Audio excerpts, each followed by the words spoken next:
Schaefer Stadium, Foxborough, Massachusetts, and you have to be a real football fan to brave the weather here today. It's in the low 30s, winds gusting up to 40 miles an hour as the Eagles and the Patriots hook up. Hello, everyone. I'm Don Cricky with Nick Bonacani, the former All-Pro linebacker with the Patriots and then the Miami Dolphins. Nick, this was to be the Super Bowl year with your old club, the Patriots, but it doesn't even look like it's going to be a playoff season. Well, Don, I think their problems started early. John Hanna and Leon Gray, the All-Pro linemen, were having contract problems. Missed training camp, came to camp late. The offense sputtered. But they're playing true to form now, playing like All-Pros, blocking for this man, Sam Cunningham. Sam Cunningham needs 24 yards to break his own personal mark this year. And this guy here, Steve Grogan, a quarterback, a leader, a good thrower, rushed last week 12 times for 81 yards. Just a real good ball player. And a good offense. The Philadelphia Eagles, as you know, are 3-7. Jim Hart, the Cardinal quarterback, said last week, they're like we were 4 years ago. They're just a play away from being a winner every week. The Eagles have outscored their opposition already this season, although they have a losing record. And now we're ready to kick it off down on the playing field.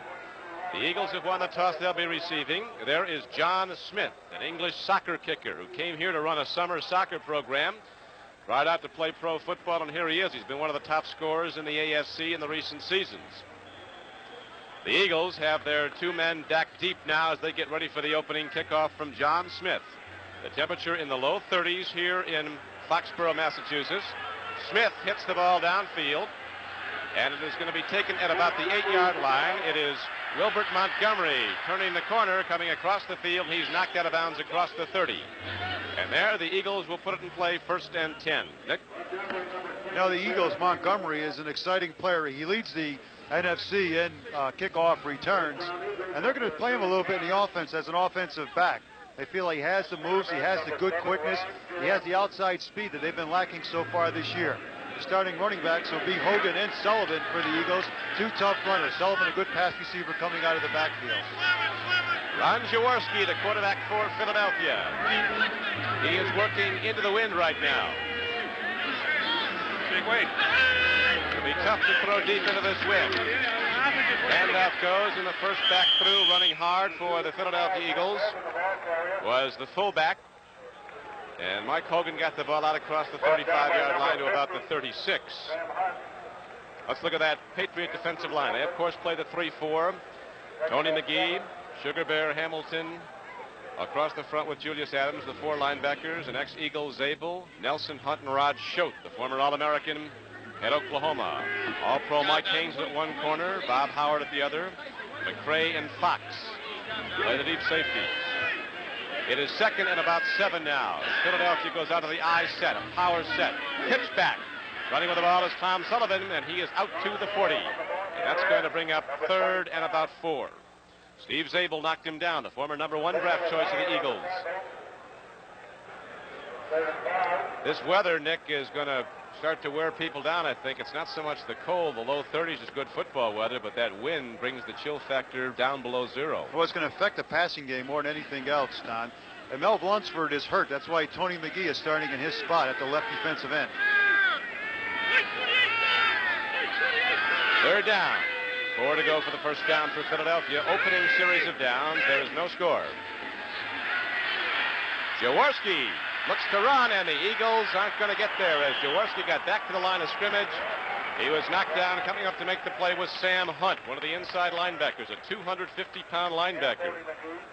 And Steve King was also on the play, so the Patriots hold on defense, and now they will get the ball for the first time as the Eagles have Spike Jones in the game to punt.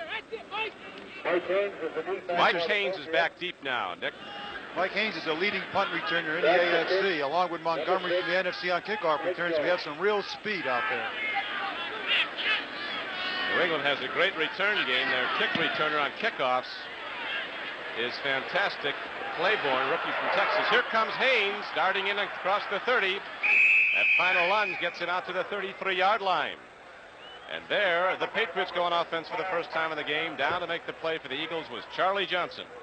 This telecast is presented by authority of the National Football League.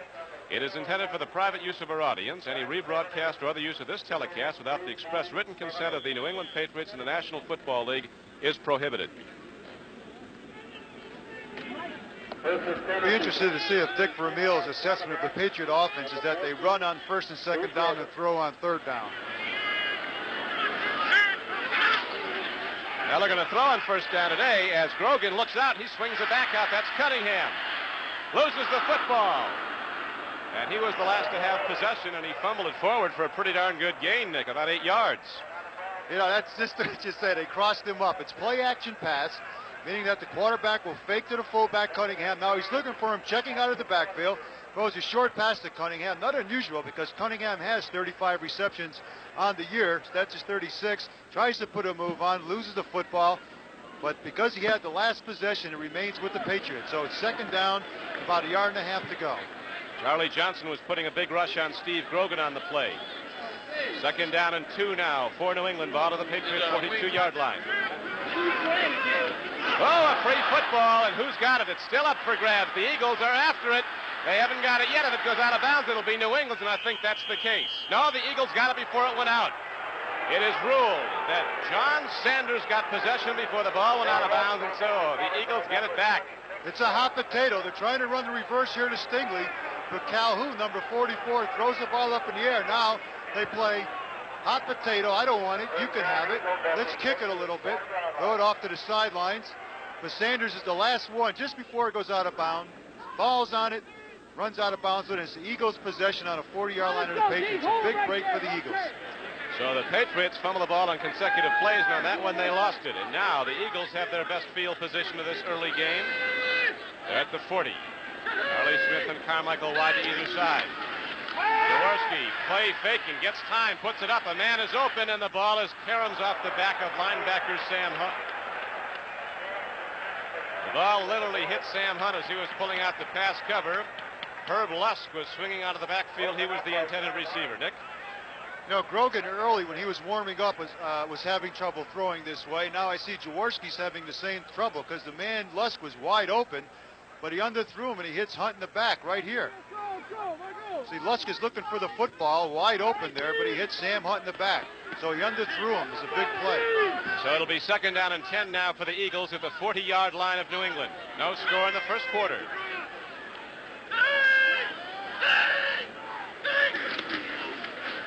Fumbled football again. And the Patriots say they got it back, and now the official concurs. So we have consecutive fumbles on these last two possessions. Must be awful tough out there, Nick. Don, it doesn't make really any sense because it's really not that cold out there. They should be able to control the ball a little bit better. But with the score 0-0, we'll be back after this one.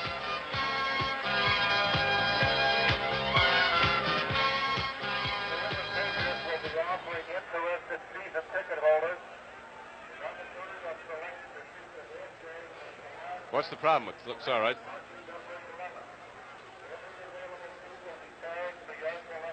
The open work all right, Dave?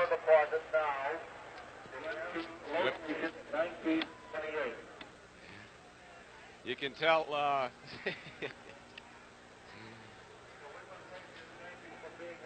our banners up? How's our director doing?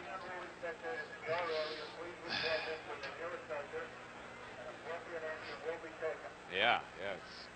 74. It was the Canton Bears. There you go.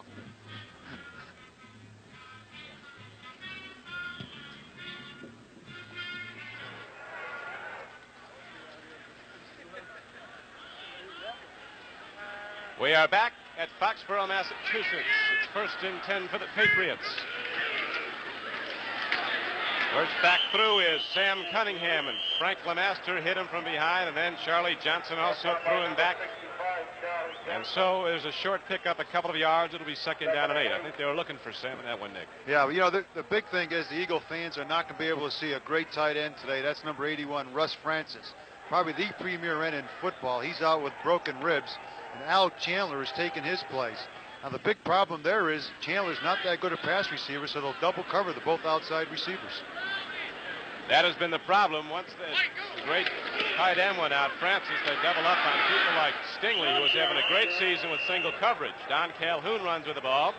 Got it out to the 42-yard line. That'll be about 4 yards short of a first down. Coming up to make the tackle was Mihalik 54, one of the 4 Eagle linebackers, along with John Outlaw.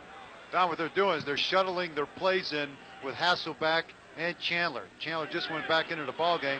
Now, this is a situation where Grogan ran last week on the option play. 3rd and 4. Grogan takes a look. He puts it downfield. The ball caroms up in the air. A hard hit was put on Darrell Stingley. John Outlaw saw Stingley go up. Outlaw, former Patriot, really hammered Darrell Stingley just as the ball came in, and so the Patriots will have to punt it back to Philadelphia. John Outlaw has 2 interceptions on the year, and the story why he left New England was he had a knee problem, and the knee just never came around here, and the Patriots sort of gave up on him, let him go, and the Eagles picked him up. He's been with them now for quite a few years and doing a good job at that corner. Despite the weather, this building looks about sold out, doesn't it? It's a good crowd. Geez, now everybody was expecting 40,000, but I think it's closer to 55. There are the deep men now. Wally Henry and Larry Marshall are back. A squib punt by Mike Patrick, who's had problems this season. It'll go out of bounds inside the 40-yard line of Philadelphia, but the Eagles come out of it with good field position. So right now we have 10:51 left to play in the first quarter. There's no score on the board as the Eagles and Jaworski come out on offense.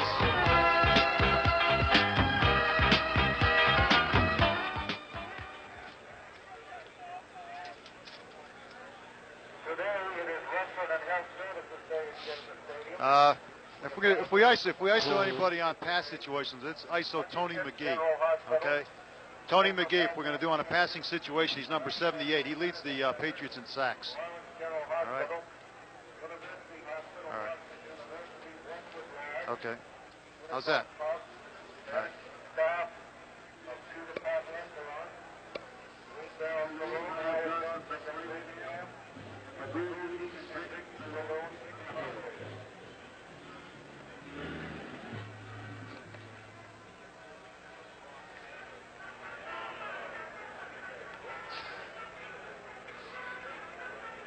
Yeah, it's a bigger crowd than I thought.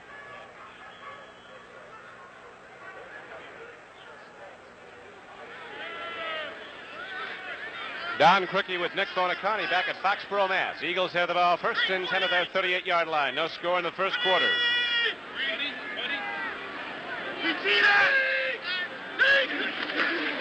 Jaworski might have checked off, and those Patriots play the run awful tough. They come in and fill right away. There was no room at all for Tom Sullivan as he is knocked down at the 40. He got ahead for about a yard on the play. Steve Nelson also on the stop for New England. Well, it's one interesting thing. There was no fumble on that play anyways. Yeah, that's about right. Sugar Bear Hamilton, number 71, well, probably the quickest lineman that the Patriots have, is the nose man. They play that 3-man line, a similar defense that Philadelphia plays. Second and 9, and the Patriots dropped their cornerback way off. Free safety Fox skipping back and forth, threatened to blitz. Now Jaworski throws a home run ball. A man is open, and it's tipped away by Prentice McRae. Came across 34. Charlie Smith was open, and Prentice McRae, the strong safety. It's an unusual defense they were in. Well, it's a rotate. What they're trying to do is they try to hit Smith in between the cornerback and the safety back, McRae. He was open just for a split second, but Jaworski held the ball just a little bit too long. Hey, New York Jets ahead of Pittsburgh, 3-0. I don't know, is Todd back, Don? There was some speculation he might be. I don't know if he started, but they're going to have to play 4 quarters before you beat Pittsburgh the way they're going. Jets are ahead every week in the first quarter.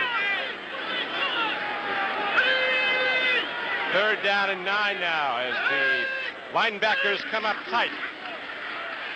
Jaworski steps into the pocket, fires in the flat, looking for Crutchley, his tight end. He had too much on the ball. And again, we have nothing happen, and so it will be a punting down for the Eagles. And again, Mike Haynes drops back deep for New England, also back as Ike 40. Might have a scoreless tie the way things are going here. Ike 40 hasn't done much this year. They put him in mostly on passing situations for the Patriots. He was supposed to take the place of Andy Johnson when he was down, but he never panned out. Spike Jones hits a line drive downfield. He has a faculty for rolling the ball down, but Haynes feels it like a shortstop and starts up. Then with a change of pace moves, he darts ahead for about 5 yards across the 30 to the 32. The Patriots will try again there. Pat Leahy kicked the 33-yard field goal in the first quarter to give the Jets that lead. Cincinnati's gone in front of the Giants 7-0 on a 58-yard touchdown pass. We'll be back at Foxborough in a moment.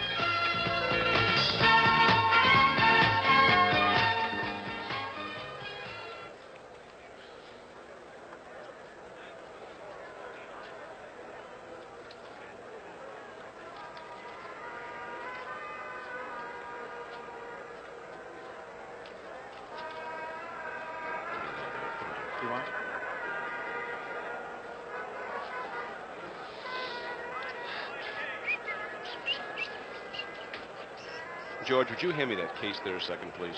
Thank you. Actually, up here your name is Judge. Judge Sullivan. Are we feeding the house?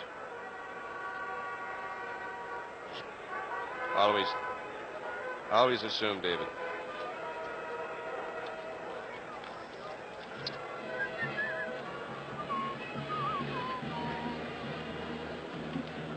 How's John holding up?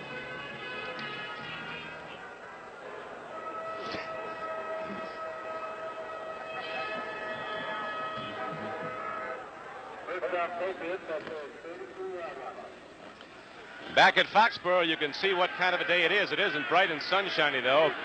Clear skies, temperatures in the low 30s, and the wind is very much a factor. Hand off to Cunningham, and the Eagle defense, led on that play by Drew Mihalik. Number 54 was very much a factor as Mihalik makes the hit for a loss. They're looking for Cunningham, Nick. Well, they're trying to feature Cunningham because he really only needs 24 yards to break his own personal rushing record. If he gets to 825 yards, it'll surpass last year's 824 yards. It would be the best rushing mark for the Patriots since 1967 when Jim Nance rushed for 1,270 yards. Cunningham's averaging 3.9 a carry. There was a 4-yard loss on the sack, the drop back by Mihalik, and so it's now 2nd down and 14. Draw play, handoff goes to Cunningham. He's got great speed. He gets it out to the 35. It's going to bring up now a 3rd down and 6 or 7. Let's watch Cunningham get the draw again. Still got the blocking of Hanna and Adams and Lenkitis. Lenkitis blocking on Johnson. Cunningham makes a good move to the right. Picked up 6 or 7 yards. Cunningham, despite his 230 pounds, is tremendous speed. He's run a legitimate 9.800 college, and the USC Southern California track coach said he was the fastest athlete he's ever seen for the first 10 yards. Faster than any world-class sprinter he's ever had. That's what you need coming out of that 3-point.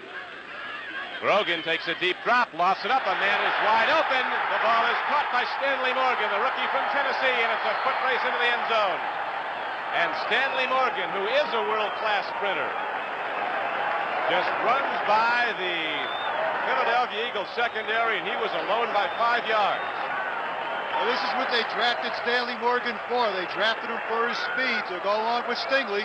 He just runs an up pattern, just purely outruns John Outlaw for a touchdown. Just a straight up pattern, just sprinted out there, caught the football, took it on in. Well, there's only about 5 players in the NFL who can run with Stanley Morgan's speed, and John Outlaw isn't one of them. As Stanley Morgan burns the Eagles deep, and the Patriots go on the board 6-0 with 8:18 left to play in the first quarter.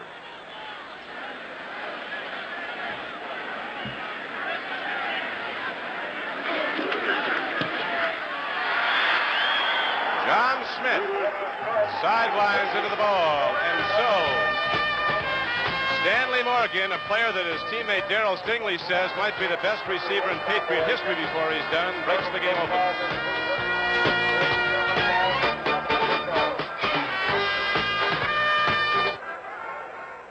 Boy, that kid is a burner. Did you see him go by him? How long was the pass? How long was that play? You got to give it to us. I mean, like when it happens, we have to have it right now.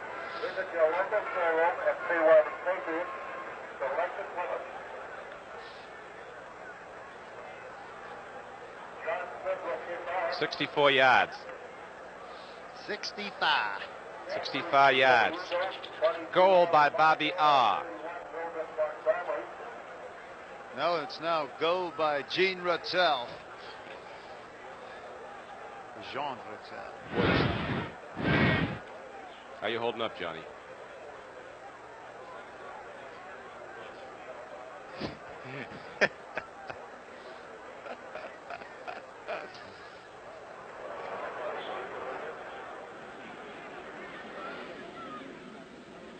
Well, Stanley Morgan just teamed up with a Steve Grogan pass for a 64-yard touchdown play. And there are the deep men now for the Eagles as they try to get back in it. Wilbert Montgomery is back with Larry Marshall.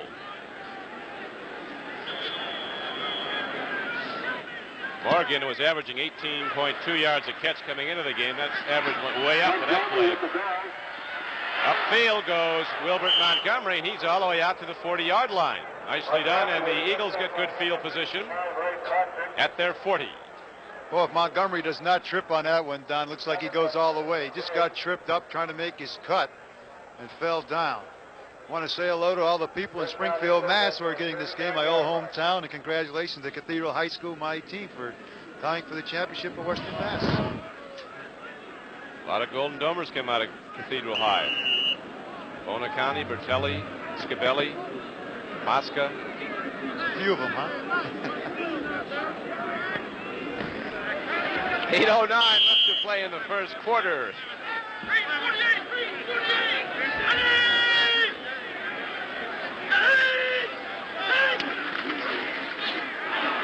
Turning the corner is Hogan.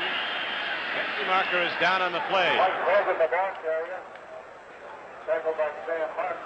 Boy, you talk about a picture-perfect tackle. That's what the coaches love to see, a little violence on the field. Grabbing Hogan around the chest and throwing him down. Sam Hunt was the guy, number 50. He scares me, Sam Hunt. He's 6'1", 250, and he comes like a full freight. Watch Hogan. Sullivan makes a good block. Hogan's trying to get to the outside, but watch this freight train hit him. Number 64, offense, lined up offside. Decline, second down. Now, Hogan's not a small guy either, No. Don. He really isn't. 208. Patriots refused that offside against the Eagles. Now it's second down and 10. Hogan is 6'2", 215, 2 years out of Tennessee at Chattanooga. Patriot coaches think that there's a bigger threat from the backup runners, Lusk and Betterson of the Eagles. He thinks there's more breakaway threat there. Hogan and Sullivan more consistent backs. Lusk is in the game now. He comes in motion as Jaworski drops to throw. He's got to roll out quickly. He's got room to run right now, but he better get out of bounds, which he wisely does. And he darted ahead for some good yardage. He got close to a first down, didn't get there. It's going to bring up third and short. Jaworski's got good speed. He does have good speed, Don. Not only that, he's a big guy. God, I mean, he's 6'2", 195, and when he turns up the field, he gets some momentum going forward. You know, the coaches all week talked about Wilbur Montgomery, the speedster. And they said they were going to practice him all week and that he was going to play, but we've yet to see him. He gives him that good outside speed. I'm kind of anxious to see him get in the ball game. Just saw Jaworski leading the NFL with 15 touchdown passes. He's had troubles with the intercept. Has 17 of those. That's high in the league along with Buffalo's Joe Ferguson. Jaworski can hit you deep like the Patriots did to the Eagles not that long ago, and Grogan and Stanley Morgan teamed up for a 64-yard scoring play. Mike Hogan and Herb Lusk the setbacks. 3rd and 2. Jaworski, a good fake. Harold Carmichael's wide open. He has the ball. Had to lose the stride and come back at it, but he gets a first down and plenty more. He'd have been gone the distance had he got a little bit more lead on the ball. But great play fake by Jaworski. Watch him fake to his back. Play action pass, sucks up the linebackers, freezes the cornerback, Carmichael all by himself. The ball's underthrown. It's a nice reception by Carmichael, which runs his streak to 77 consecutive games where he's caught at least one football. Jaworski is an excellent play faker. He tucks that empty hand into the midsection of his back. They've gotten a lot of points this year on throws by Jaworski. He sets up those touchdown throws with that great play fake. Now he goes to the run. Hogan crashes ahead as the Eagle offensive front breaks it open, but there is a penalty marker down. Stan Walters and Ed George are the tackles for Philadelphia. Wade Key and Jerry Sizemore the guards. Guy Morris is the center. For this one, Nick's going to go against Philadelphia. Yeah, no question about it. Mike Hogan did not get set. He and Lusk were kind of doing a dance in the backfield when a ball was snapped, so it's absolutely against the Eagles. And if I was the Patriots, I'd take it. And they did. Here they go. See, they're not set. Lusk is not set, and Hogan makes a nice run on it. Good blocking by Franks and Key and George, but it goes for naught. So if you didn't hear, it was motion against the Eagles. The Patriots took the penalty and brings up a 1st and 15. on the 20-yard line. Carmichael comes out wide to the left, and Charlie Smith is wide to the right.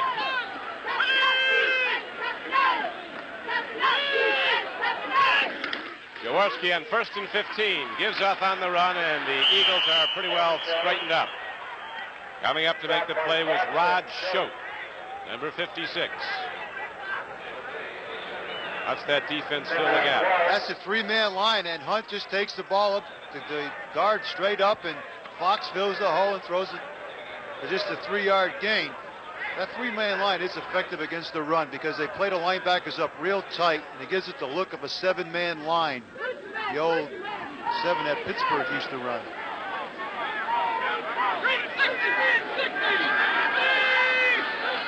Second down and 12. From the 17, Jaworski looks into the end zone. It's too long as Carmichael running the flag pattern, as they call it, down and out to the corner. Has a little too much height on the ball, even for his 6'7" and 6'8" frame. Carmichael was wide open on that play again, Don. But there's a penalty flag down. Let's see who it's against. There's a big score from Cleveland, where the Rams in the snow and cold of Ohio have gone out in front of the hometown Browns.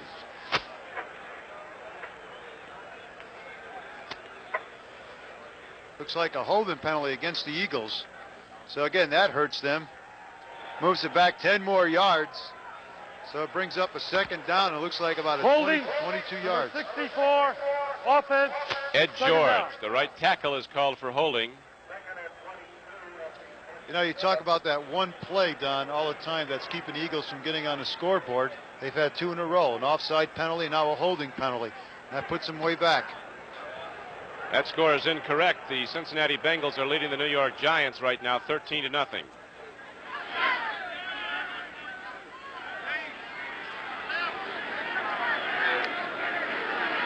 Second down and about 17 to go for the first down. Actually more than that, about 22. So Jaworski will be gunning it up. Picks it up, pump faking, end zone. Carmichael, too long. Penalty marker down, however, in the end zone, and it might be going against New England's Prentice McRae. Nick? No question about it. Carmichael had him beaten by a step. Then McRae accidentally tripped him, kicked his leg. Carmichael stumbled, and that's what the official called. He had a tough time getting that flag out of his pocket, Don. It took a while. So it's first down on the 1-yard line for the Eagles, and so they had 2 penalties that pushed them way back. Defense. First down. That was on Prentice McRae. Yeah. The strong safety, and it was really accidentally kicked Carmichael in the heels. But call the number. Call the number. You called Ed George's. It was Prentice. So it's first and goal at the 1. It's point blank range for the Eagles now. They've got the good blockers. Sizemore, Key, the guards. They can all fire out. They'll be zone blocking, just hitting the first red shirt in front of it. They go straight ahead. Jaworski likes to go over the top himself in a lot of these. This time he hands off, and the Patriots shut it down for a loss. Looked like Hunt came up and made the hit, along with Julius Adams. Adams and Zabel made the tackle. Zabel also on the stop for New England. And so the ball is now at the 2-yard line. Well, it looks like a play-action pass situation, Don, where you fake to the back and you hold the linebackers and just lob the ball to either the halfback or the tight end. Let's see if he goes to the play-action. Pittsburgh tied the Jets 6-6. Herb Lusk and Mike Hogan are the setbacks. 2 tight ends in the game, Osborne and Cruffley. Second back, that was Hogan. He didn't get there. The way the Patriots were clawing at the football, now looks like they might be free for a moment, but the Eagles have possession down inside the 2-yard line. But they did not get in. That's Sam Hunt off the bottom of the pile. Zabel was also on the play for New England. There's a lot of mayhem going up on that front line, Don. Sizemore, Key,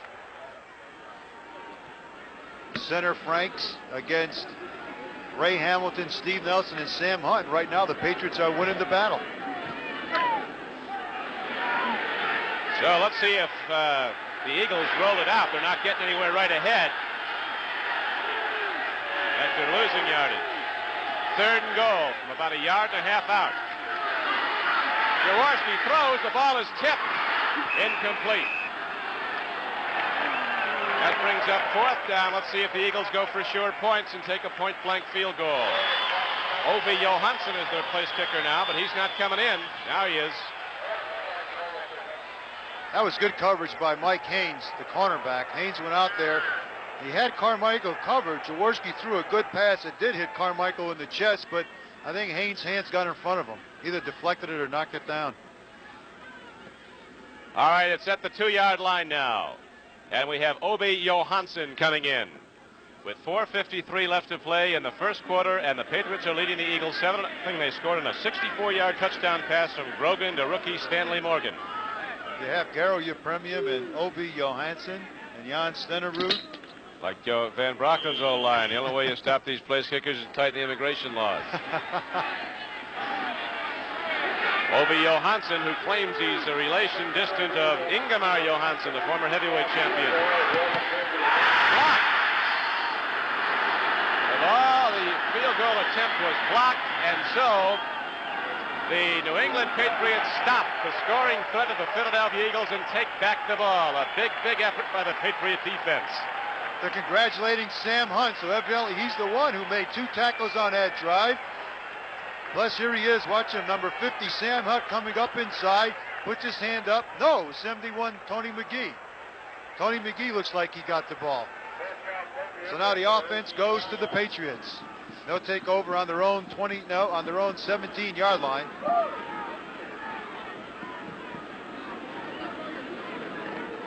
Here we go. The Patriots break the huddle now. They have the ball at their 17-yard line. Grogan, the quarterback, he has burned the Eagles deep once. Handoff goes ahead to the 20. Sam Cunningham got the call, gets out to the 20-yard line.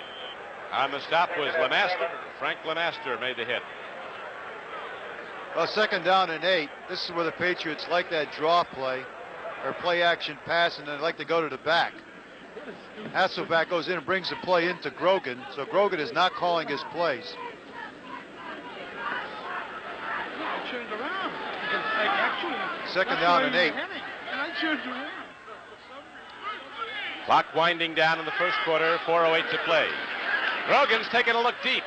Now he swings it out to Sam Cunningham, and the big guy knocks it out to the 25-yard line. Eagles run him down there. Since Russ Francis has gone down with an injury, Grogan has gone more and more to Sam Cunningham. Here he does it again, just a little dunk pass, trying to get the linebackers to drop deep and hit Cunningham up in front of him. He does it fairly successfully, so it brings up a 3rd down and 1.5. Berge was on the stop for the Eagles. 3rd down and 2 coming up now for New England. Very cold day if you joined us late. We have temperatures in the low 30s and winds gusting from 25 to 40 miles an hour. Cunningham runs very close to a 1st down. The power slant off the left side behind Leon Gray and John Henna, those 2 pro bowlers on the left side of the Patriot offensive line. Sanders and Berge were on the stop. Number 78, Kyle Hansen on the tackle. Grogan has now hit 3 of 4 passes for 78 yards, but 64 came in the touchdown play. And there he comes in, number 86, Stanley Morgan. They had a double tight end on the other play. They took out one of the tight ends. Chandler's in the game. He's not that good a receiver. First and 10 at the 28-yard line now. Handoff goes to Calhoun, and he doesn't get much as the Eagles are up there hitting.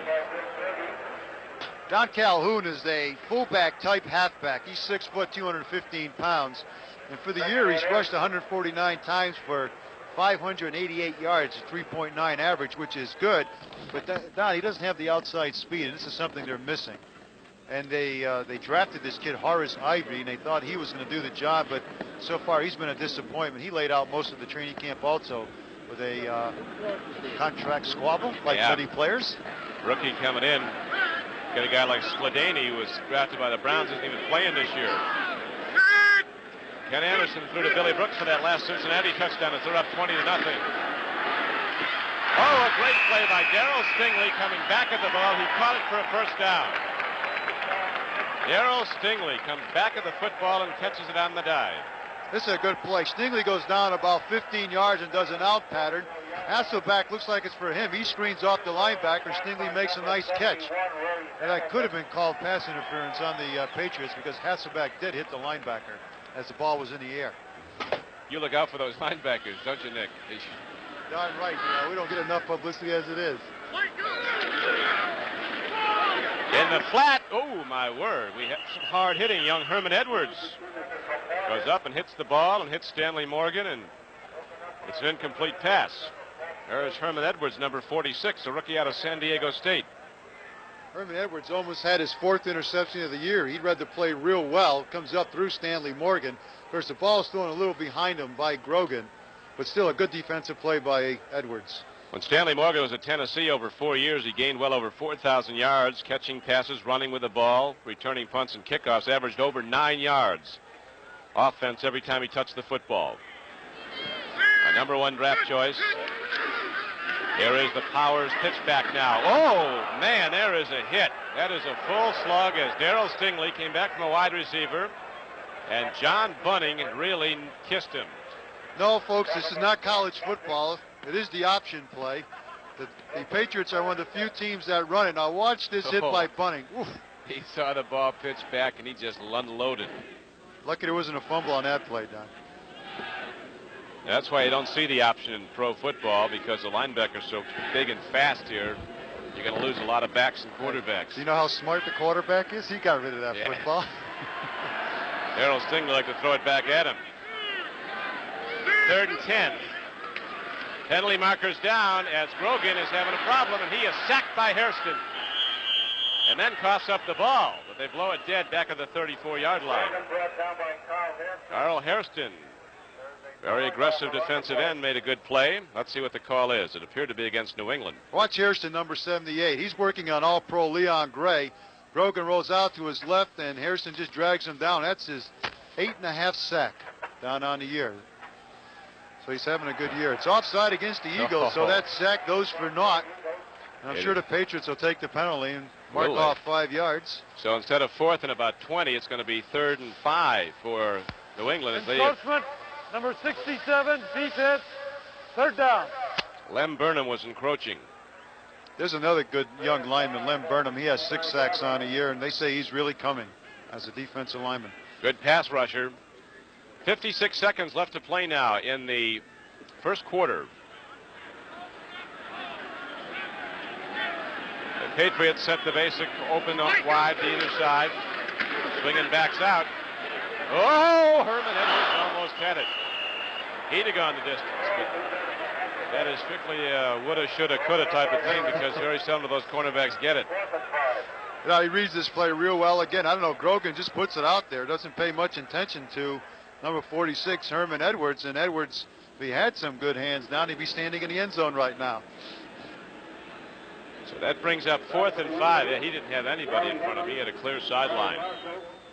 Wally Henry and Larry Marshall go back. Patrick, the Patriot punter, has not hit the ball well. You recall earlier in this game, he got one off that was only good for 20 yards. He shanked one.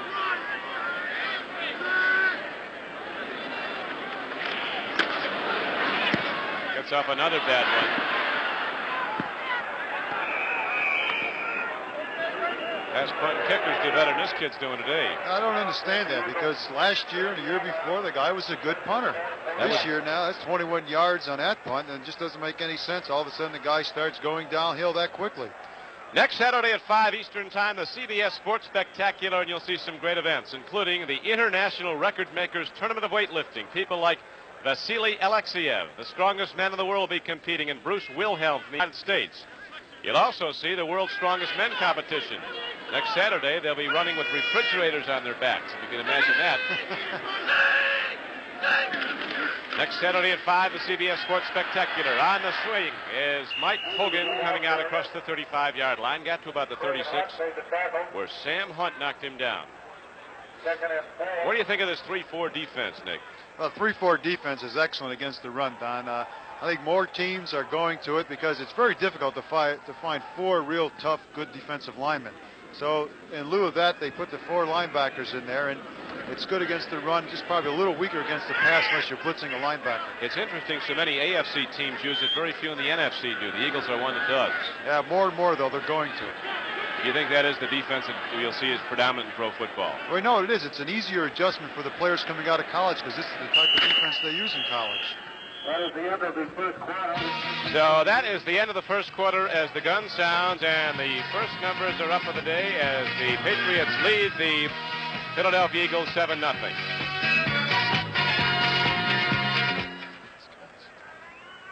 Are we away? All right, I got to talk to John. John, you have your key open half the time. It's very difficult to announce when you're talking in our ear. Well, someone does because someone has it over. We're getting it. We had you for about 5 minutes straight at one point. We just had it now as we were signing off. Had it.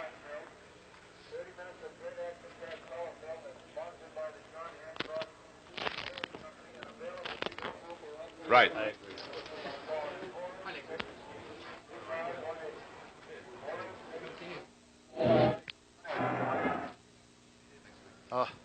Sure. Thank you. Yeah. Hey, this thing died on me. It's impossible. That it was open. What can I say? This thing died on me. We asked Really, you to really, tighten this. really watch that key down there if you can. Want to try it again, or shall we forget it?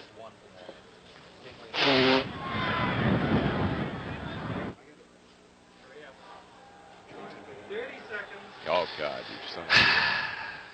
It's all right. I plugged my high school, right?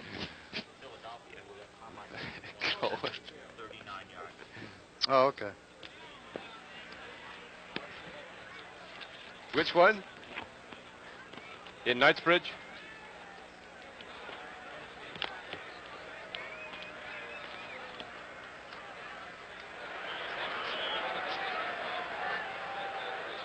The Eagles lead.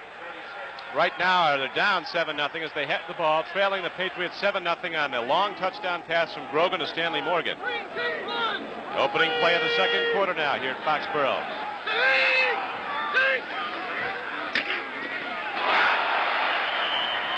Sugar Bear Hamilton. And Tom Sullivan got all of them. Sugar Bear was coming smoking. Good Lord, I'll tell you. Guy Morris was working on Sugar Bear Hamilton, but unfortunately didn't block him too well. Now he was going to try to reach block out in the linebacker. And Mike Hogan was greeted to New England. Man, those flags are straight out now. Tom Sullivan and Herb Lusk. The setbacks for the Eagles. Third down now, about 7.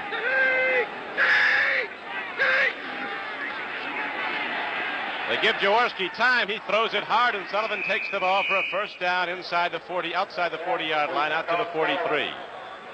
The Eagles, if you joined us late, at one point had a first and goal and a pass interference of the Patriot 1. 3 consecutive running plays, 2 running plays, an incomplete pass, but a fourth down. The field goal was blocked, so they did not get points. That's what Tommy Sullivan does best, Don. That's coming out of the backfield as a pass receiver. He has 18 on the year. That's his 19th reception.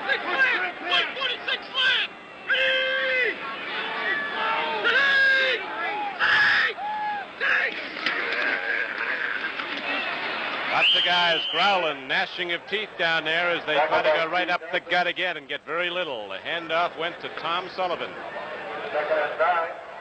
John Capoletti scored in a 6-yard run for that Los Angeles Ram touchdown at Cleveland. The extra point was blocked. Jaworski does have a loud voice, doesn't he, Don? You hear him so clearly up here. No question, doesn't matter if the fans are cheering or screaming. The offense is going to hear that signal. Listen, Jaworski now.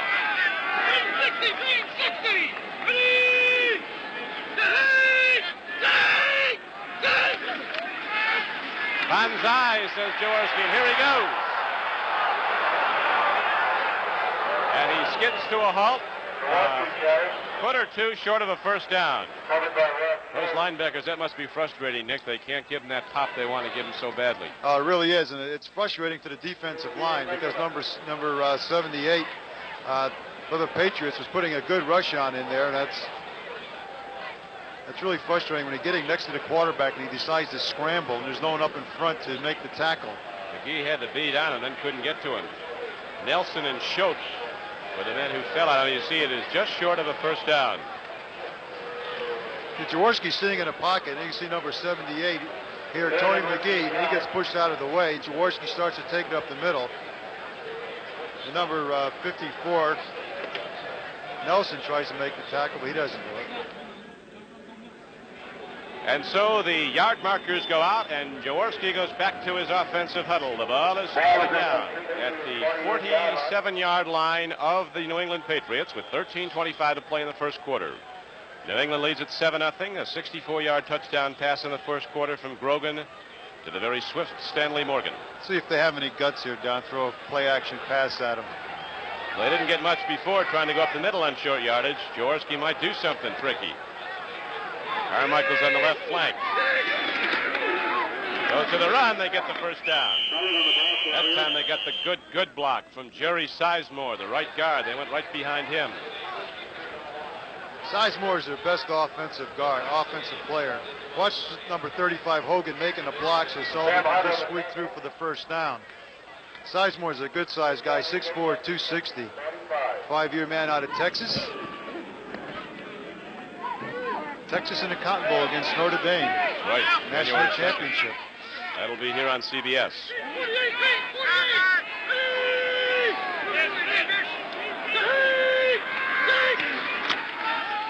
Jaworski on 1st and 10 swings it out. The ball is caught by Hogan. He is inside the 35-yard line as Zabel had him and lost him at the 40.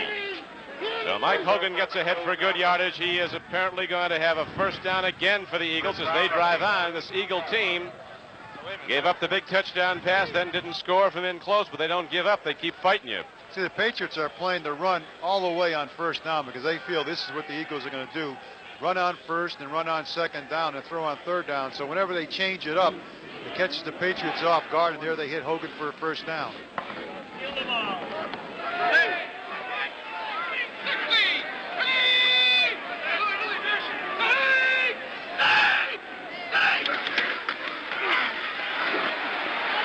Tom Sullivan tried to come back on the slant, as you saw, and then it was closed off, and he looked like he was ice skating there as he tried to cut back the other way. That was a nice play by Rod Schultz, the outside linebacker. Here they just try to go on cross action. Hogan makes a block, and Sullivan tries to make a cut, but he cuts right into Schultz. He drags him down for about a half-a-yard loss. See what happens on that situation, Don, is the 3 down linemen are in their position, but the linebackers are up real tight. Makes it like a 7-man line. It's very difficult to run against. Everything's up to date at Shea Stadium. Pittsburgh's taking the lead on Bradshaw to Lynn Swan throw. Jaworski takes a drop. He has time. He puts the ball up, and wide open was Charlie Smith coming underneath the deep coverage, but the ball was underthrown, came in on the one hop. Smith turned downfield and cut back inside the coverage, and the ball been a little higher. That would have been surely a first down and very nearly a touchdown. Jaworski's been off target 3 times, Don, on fairly long passes, and Smith again was open. Carmichael was open on another one, and Smith was open in the first quarter for a long gainer that he underthrew. So he is having some trouble with that wind.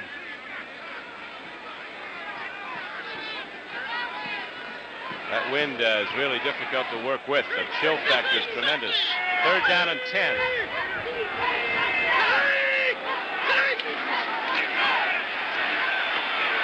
Throw open. Crefley gets it for a first down. That time Jaworski gripped that football and gunned it downfield. He's got the rifle arm.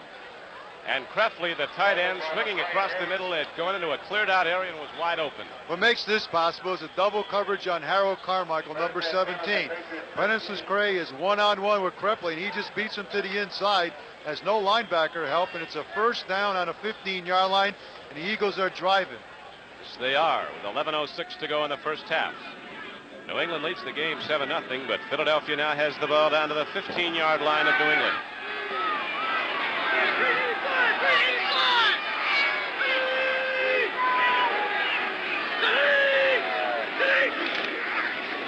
Jaworski, pump faking, swings it out. Hogan has the ball, and he's got a problem. At the 15, it is Little Bighorn for Zabel and Hunt were closing in.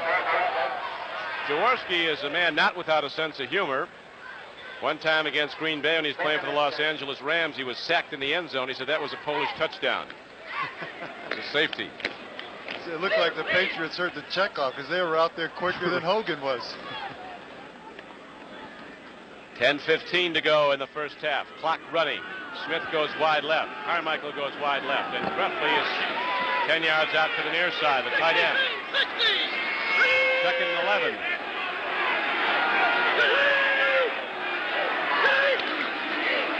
Blitz, it's picked up. Into the end zone. Carmichael. Too much on it. Boy, they did a nice job picking up the blitz because the Patriots had two linebackers swinging out to the right and coming at him, and Hogan picked them up. What they had was the safety blitz. Number 48, Fox is coming in, and he runs into the outside linebacker. Schott. Hogan does a beautiful job picking up the blitz, because by nudging Fox, he knocked him into Schott, which gave Jaworski enough time to get rid of the football.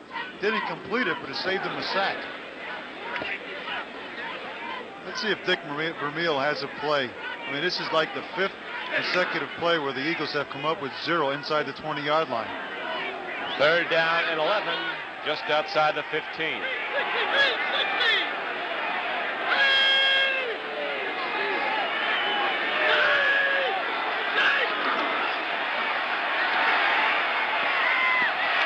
Oh, it was caught. It might have been tipped. Sullivan had his hands on it and could not hold on. The ball might have been tipped at the last moment by Rod Schott.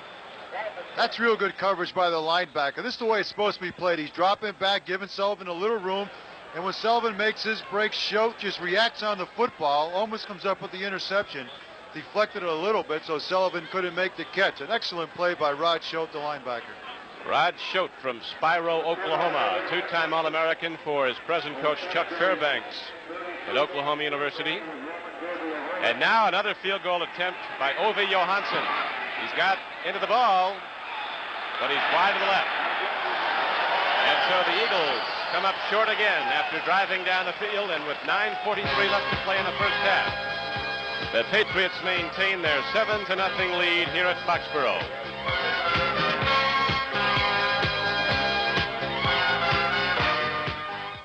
What happened to King? King's not playing. And then the second period, Pittsburgh 13.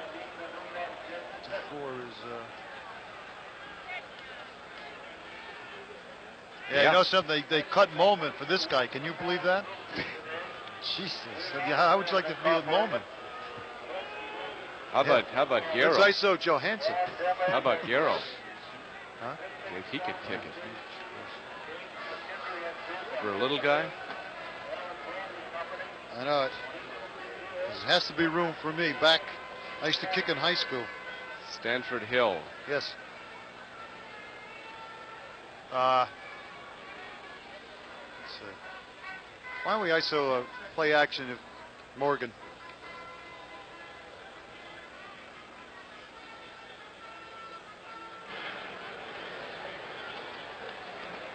The Patriots break the huddle now. They have the ball at their 20, first and 10, 9:43 to play in the first half. This is Don Criqui with Nick Bonaconti at Foxborough, Massachusetts. 7-0 New England.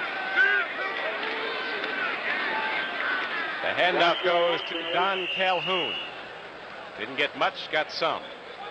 Knocked down on the far side. Coming up to make the play was Charlie Johnson, the nose tackle. Who's the best team in the league now, Nick, in your opinion? You single out one? Well, I think you have to go with Baltimore because they've been the most consistent team. They've taken on the good teams and the poor teams, and they've been up every game, and they've won. The only team to beat them are these Patriots. Right, 17-5. Patriots this year have been a team that has played well in the big games against the good teams, but has let down against the weaker clubs, like Buffalo beat them here soundly, 24-14. Grogan kind of pushes the ball out to Calhoun, and he's got room to go. Calhoun is out across the 40 to the 42-yard line. John Sanders finally got him. That was more like a shot put pass.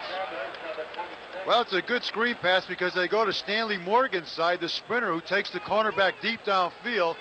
You see Grogan hose on the football right to the end, gets it out to Calhoun. A nice block by John Hanna and by number 67, Bill Lenkaitis, and Calhoun takes it up the field for 21 yards and a big first down for the Patriots. Grogan kind of reloaded on that throw. Let it go, and it's a 21-yard gainer, as you mentioned. Now it's out to the 43-yard line. 1st and 10. Here comes Cunningham, and the Eagles don't let him go wide. Those linebackers come out quickly. Mihalik, 54, ran him out of bounds. You know, Cunningham must be saying, come on, guys, give me a break. I need 24 yards to break my own record, and you won't give it to me. He hasn't got much, that's right. Now, this is really outside that long pass to Morgan and that one screen pass to Calhoun. This has been a real good defensive game. Teams are really hitting on both sides. The linebackers are filling real tough, and they're getting a good pass rush. It has been a very aggressive physical game. Eagle outside linebackers come up tight. Grogan with a good play fake, gives himself time. Going for Darrell Stingley. That ball was down at the 35-yard line, incomplete. Actually, it caromed off. Stingley was up in the air, was up for interception if the Eagles been able to get to it. Don, I was talking to Fred Bruning, the defensive backfield coach for the Eagles. And Stingley's favorite pattern is the one you just saw. It goes down about 20 yards and squares it in over the middle. I said, how have you been practicing against that? He said, I've thrown 30 or 40 passes every day running that same pattern because we know they're going to do it against us. And we saw it. There it was today. 3 Eagles were around it. And so it'll bring up 3rd and long yardage now. Grogan has completed 5 of 9 passes for 112 yards. The 64-yard scoring throw to Stanley Morgan was the difference in this one so far. Grogan takes a look, puts it up. Oh, the big tight end Hasselbeck out of Colorado, who came in for Russ Francis when he was injured. This guy's 6'7", Don Hasselbeck. And the Patriots get a big first down. Here it is again now, Nick. What a target this is. Hasselbeck out of Colorado. Grogan's looking for him all the way. Waits for him until he finally gets open. He beat number 66, Berge, over the middle because, again, they were double covering the outside receivers, which led Berge on Hasselbeck, and Hasselbeck won that battle.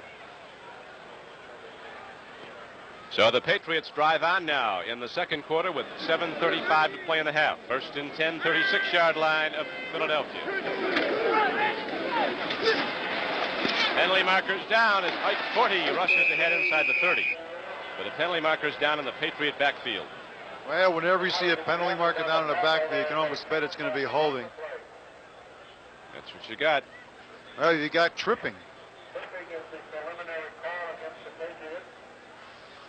It's against New England, so they'll fall back from the 36-yard line of Philadelphia.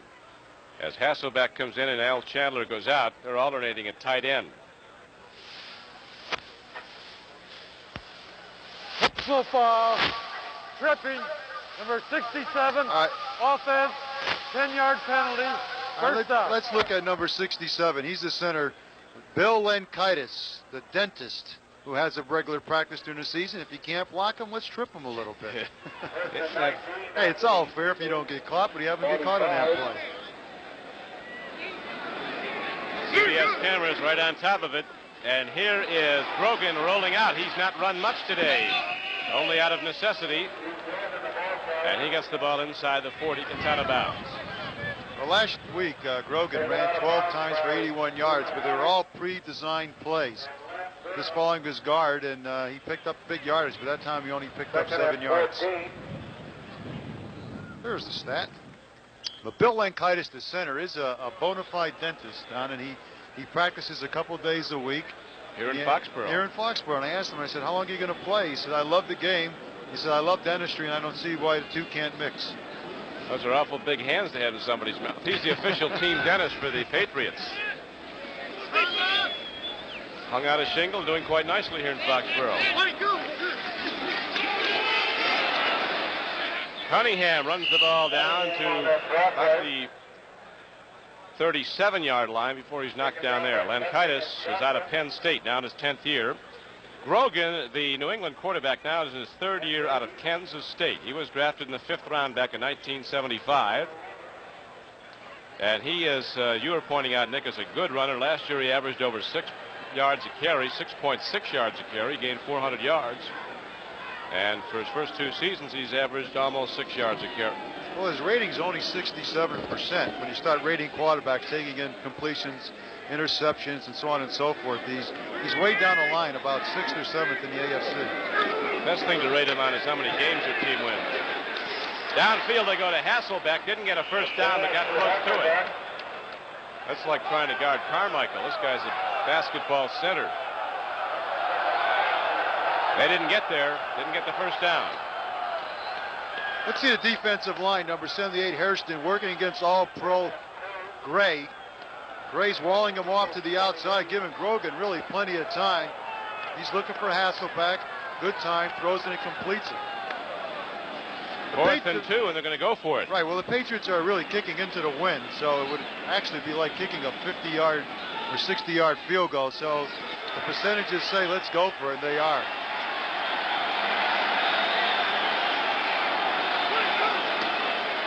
Grogan's rolling out.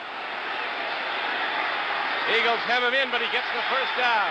Grogan eludes it. At him here, but he misses him. And so Grogan scoots to the outside and makes the first down. That's where Grogan is so valuable. He kills you with those type plays. Grogan is a running quarterback. The New England Patriots are a running team. They average over 175 yards a game with a rush that's tops in their conference. And up to Ike 40, a penalty marker goes down, as does Ike 40 at the 19. Knocked down on the play by those Eagle linebackers coming up. Charlie Johnson was also on the stop the middle guard. Last week against Buffalo, New England ran 76% of the time. Looks like offensive holding against Leon Gray, the all-pro tackle. Don Shula doesn't let many good ones get away from him. That's one guy he had to cut, unfortunately. Well, that was during the Super Bowl years, Don, and we were going so well, and we had very few seasoned veterans on the team that there was really no room for Leon. Holding, number 87, offense, first down. Chandler. Al Chandler. Tight end was holding. So the Patriots are set back now to the Philadelphia 32-yard line. 4:52 to play in the first half, and New England leads the game 7-0. First and 20.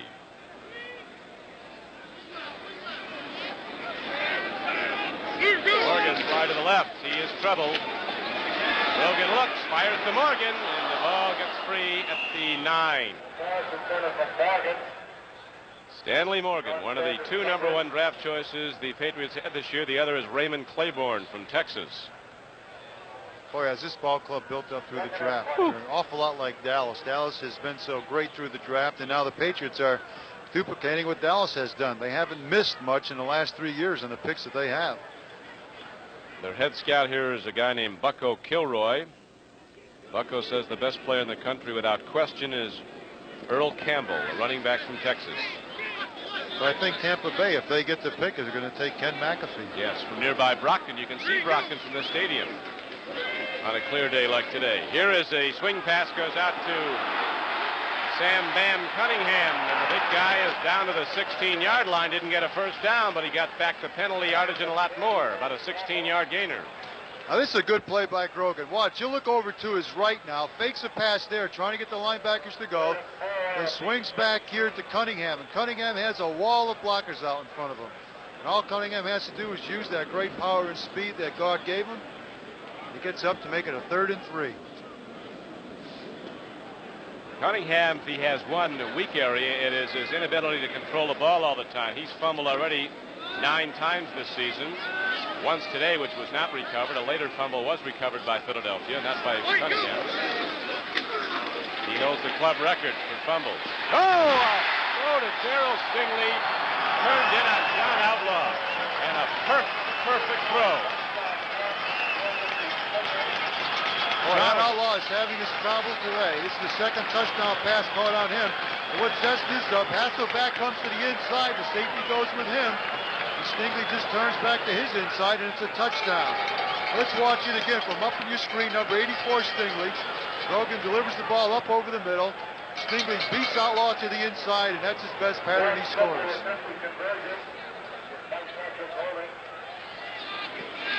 Now the point after attempt by Jonathan Smith. He got it. So the Patriots drive down the field, and then they drill it into the end zone as Grogan throws for his second score, and New England has command of the game.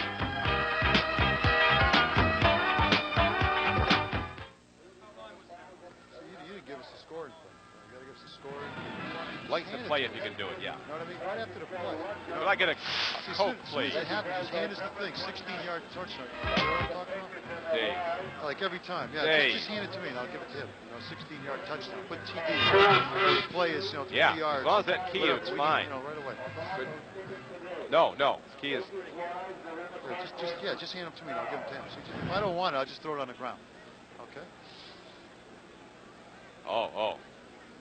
That likely story. A likely story, yeah. That's easy for you to say, John. Sir. Now the good pictures, lots of good replays. This is an audition, boys, so you're doing well.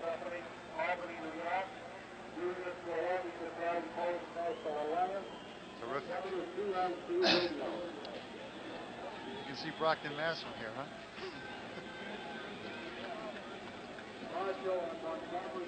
All right, here's a man bringing apples and oranges in here. It's like a bowl game. There we have the deep men now for the Eagles, Wilbert Montgomery and Larry Marshall.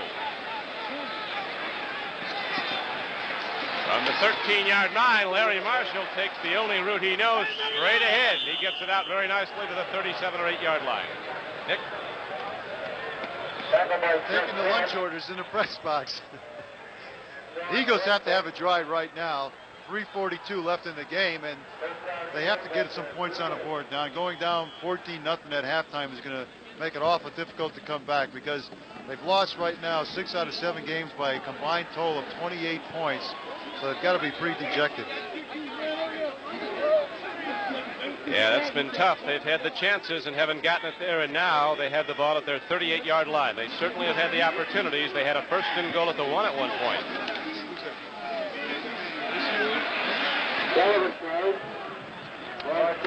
Yeah, you're talking about the bowl games. Of course, the great bowl game coming up on CBS on Monday, January 2nd, the Cotton Bowl, Texas and Notre Dame.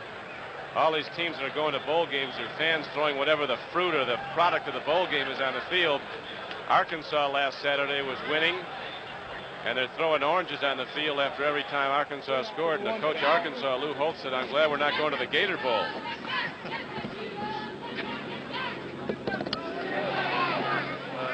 Lou Holtz, former New York Jet head coach. Boy, he got out in a hurry, didn't he? Tell everybody how much he loved New York. He was gone before the season was over. First one. Jaworski swings it out.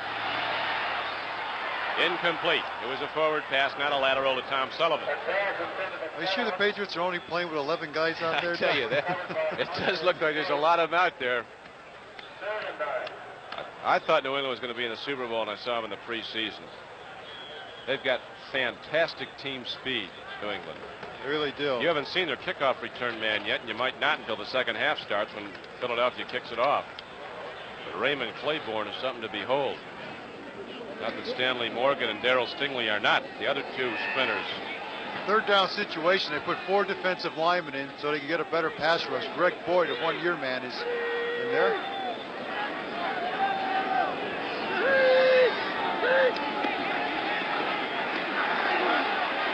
Down they go, and Kreftley catches another one for a first down.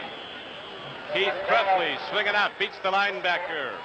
He beats Steve Nelson 57 and gets a first down reception for Philadelphia. Again, he's looking for Kreftley all the way because they're getting that double coverage on Carmichael, and Nelson is supposed to cover him, but Kreftley has just too much speed angling across, and it's a big reception. The Eagles have to get on the scoreboard. They need 7 points. A field goal will give them points, but it wouldn't be enough going in at halftime. First and 10 now for the Eagles at the 45-yard line of New England.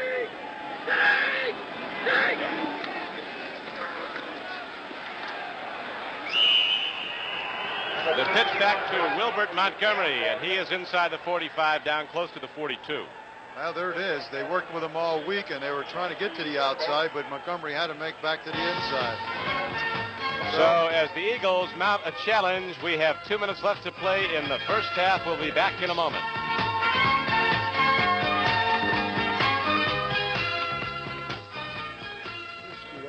About 5 or 6 times with the clock.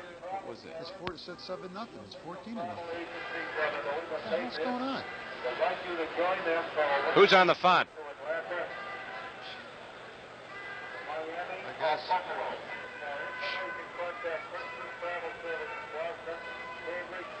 One time they had Philadelphia ahead, didn't they? Huh? Didn't they have Philadelphia ahead one time?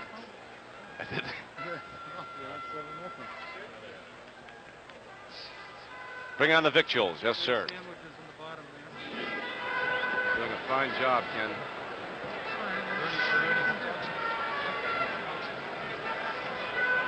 Josh, have yourself a sandwich yet.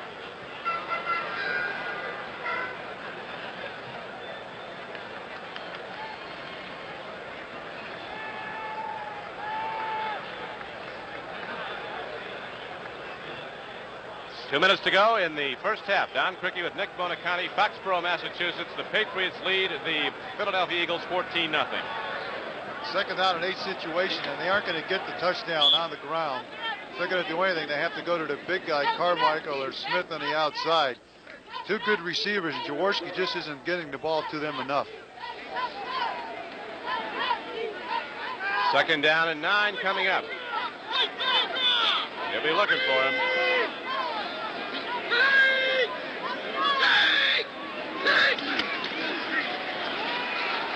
Jaworski loops it up, and Presley's open again inside the 25-yard line. He's knocked out of bounds at the 24. He's caught 3 on an exact same pattern, Nick. Don, there's no question about it. And the thing that's making it possible, if we can see some coverage out there, it's in and out coverage. The two safety men are covering Carmichael, leaving that area wide open for Quipley to come across. There's no one there. McRae picks him up late, but it's too late for that. So, you know, they're taking advantage of the double coverage on Carmichael. 18 yards and a big first down, and the Eagles need a touchdown.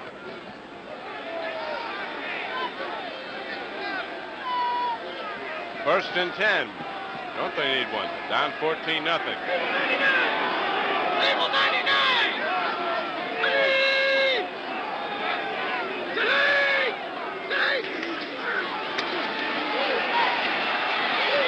Jaworski takes a look and gets out of bounds, stopping the clock with 1:45 as you see to play in the first down.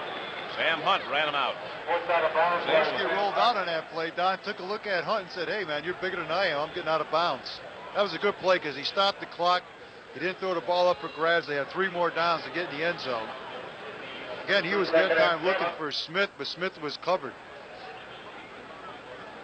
So when you get closer to the goal line in a situation like this, Don, you can't go to the double type coverage that you normally have in the middle of the field because there's just too many guys who can get open and get the quick touchdown. Jaworski took a play from the Fran Tarkenton playbook. If in doubt at all, bail right out. That Hunt can put you out for a long time.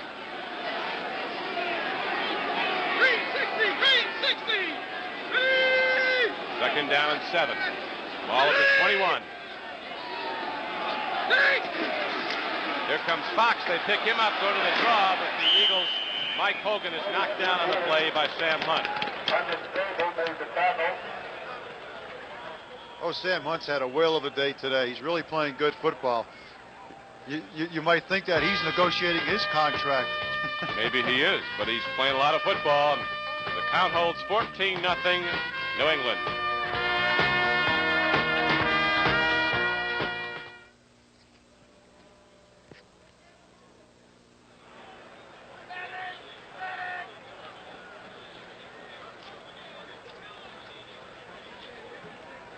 John, who do you have on the font? Brendel?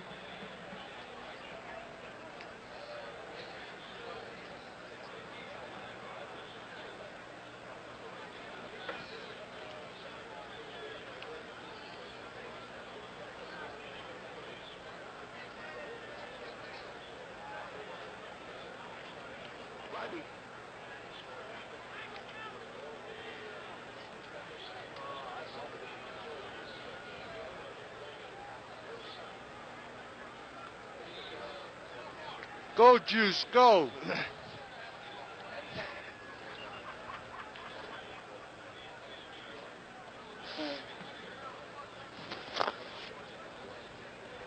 Ron Jaworski trots back out of the playing field for the Philadelphia Eagles. 1:34 as you see left to play in the first half. The Eagles have challenged, but they've not scored, and they trail in the game 14-0. If they don't come out with any points on this drive, Don, it's going to really seal their doom. Well, they've gotten Crefley open. He's been beating the linebackers. He's got 3 receptions, swinging out. The tight end, he's set to the left this time, 84. 3rd and 6. Big down.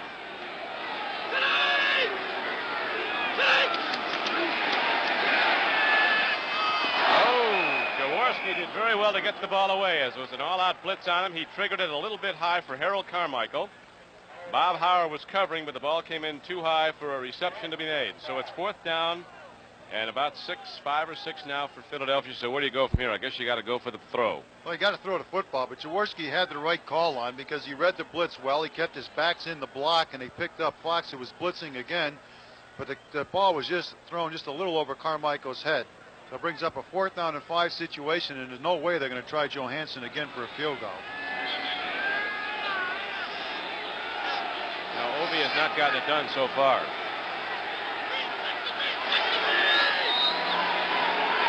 Fourth down for the Eagles. Fox dances in, the free safety. Now he spins off. Oh, good enough for me and Tony McGee. 78. Coming like a freight train. That ends that hope of the Eagles.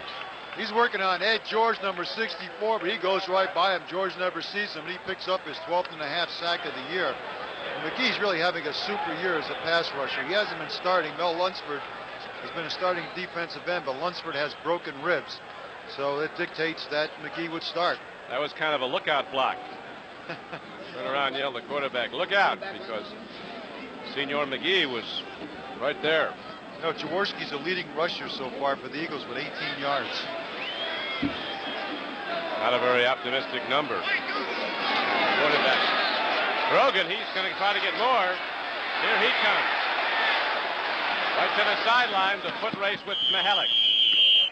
Very short gain on the play, but Grogan did not get hit, which was the object of that exercise. It's interesting to see here, Don, that the Patriots are not trying to sit on a 14-point lead. They were trying to go to Stanley Morgan deep, but there was good coverage by the safety men out there, and now Grogan decides he's going to scramble and get out of there. But there's no sense in getting hurt on a play like this, and so he just gets out of bounds.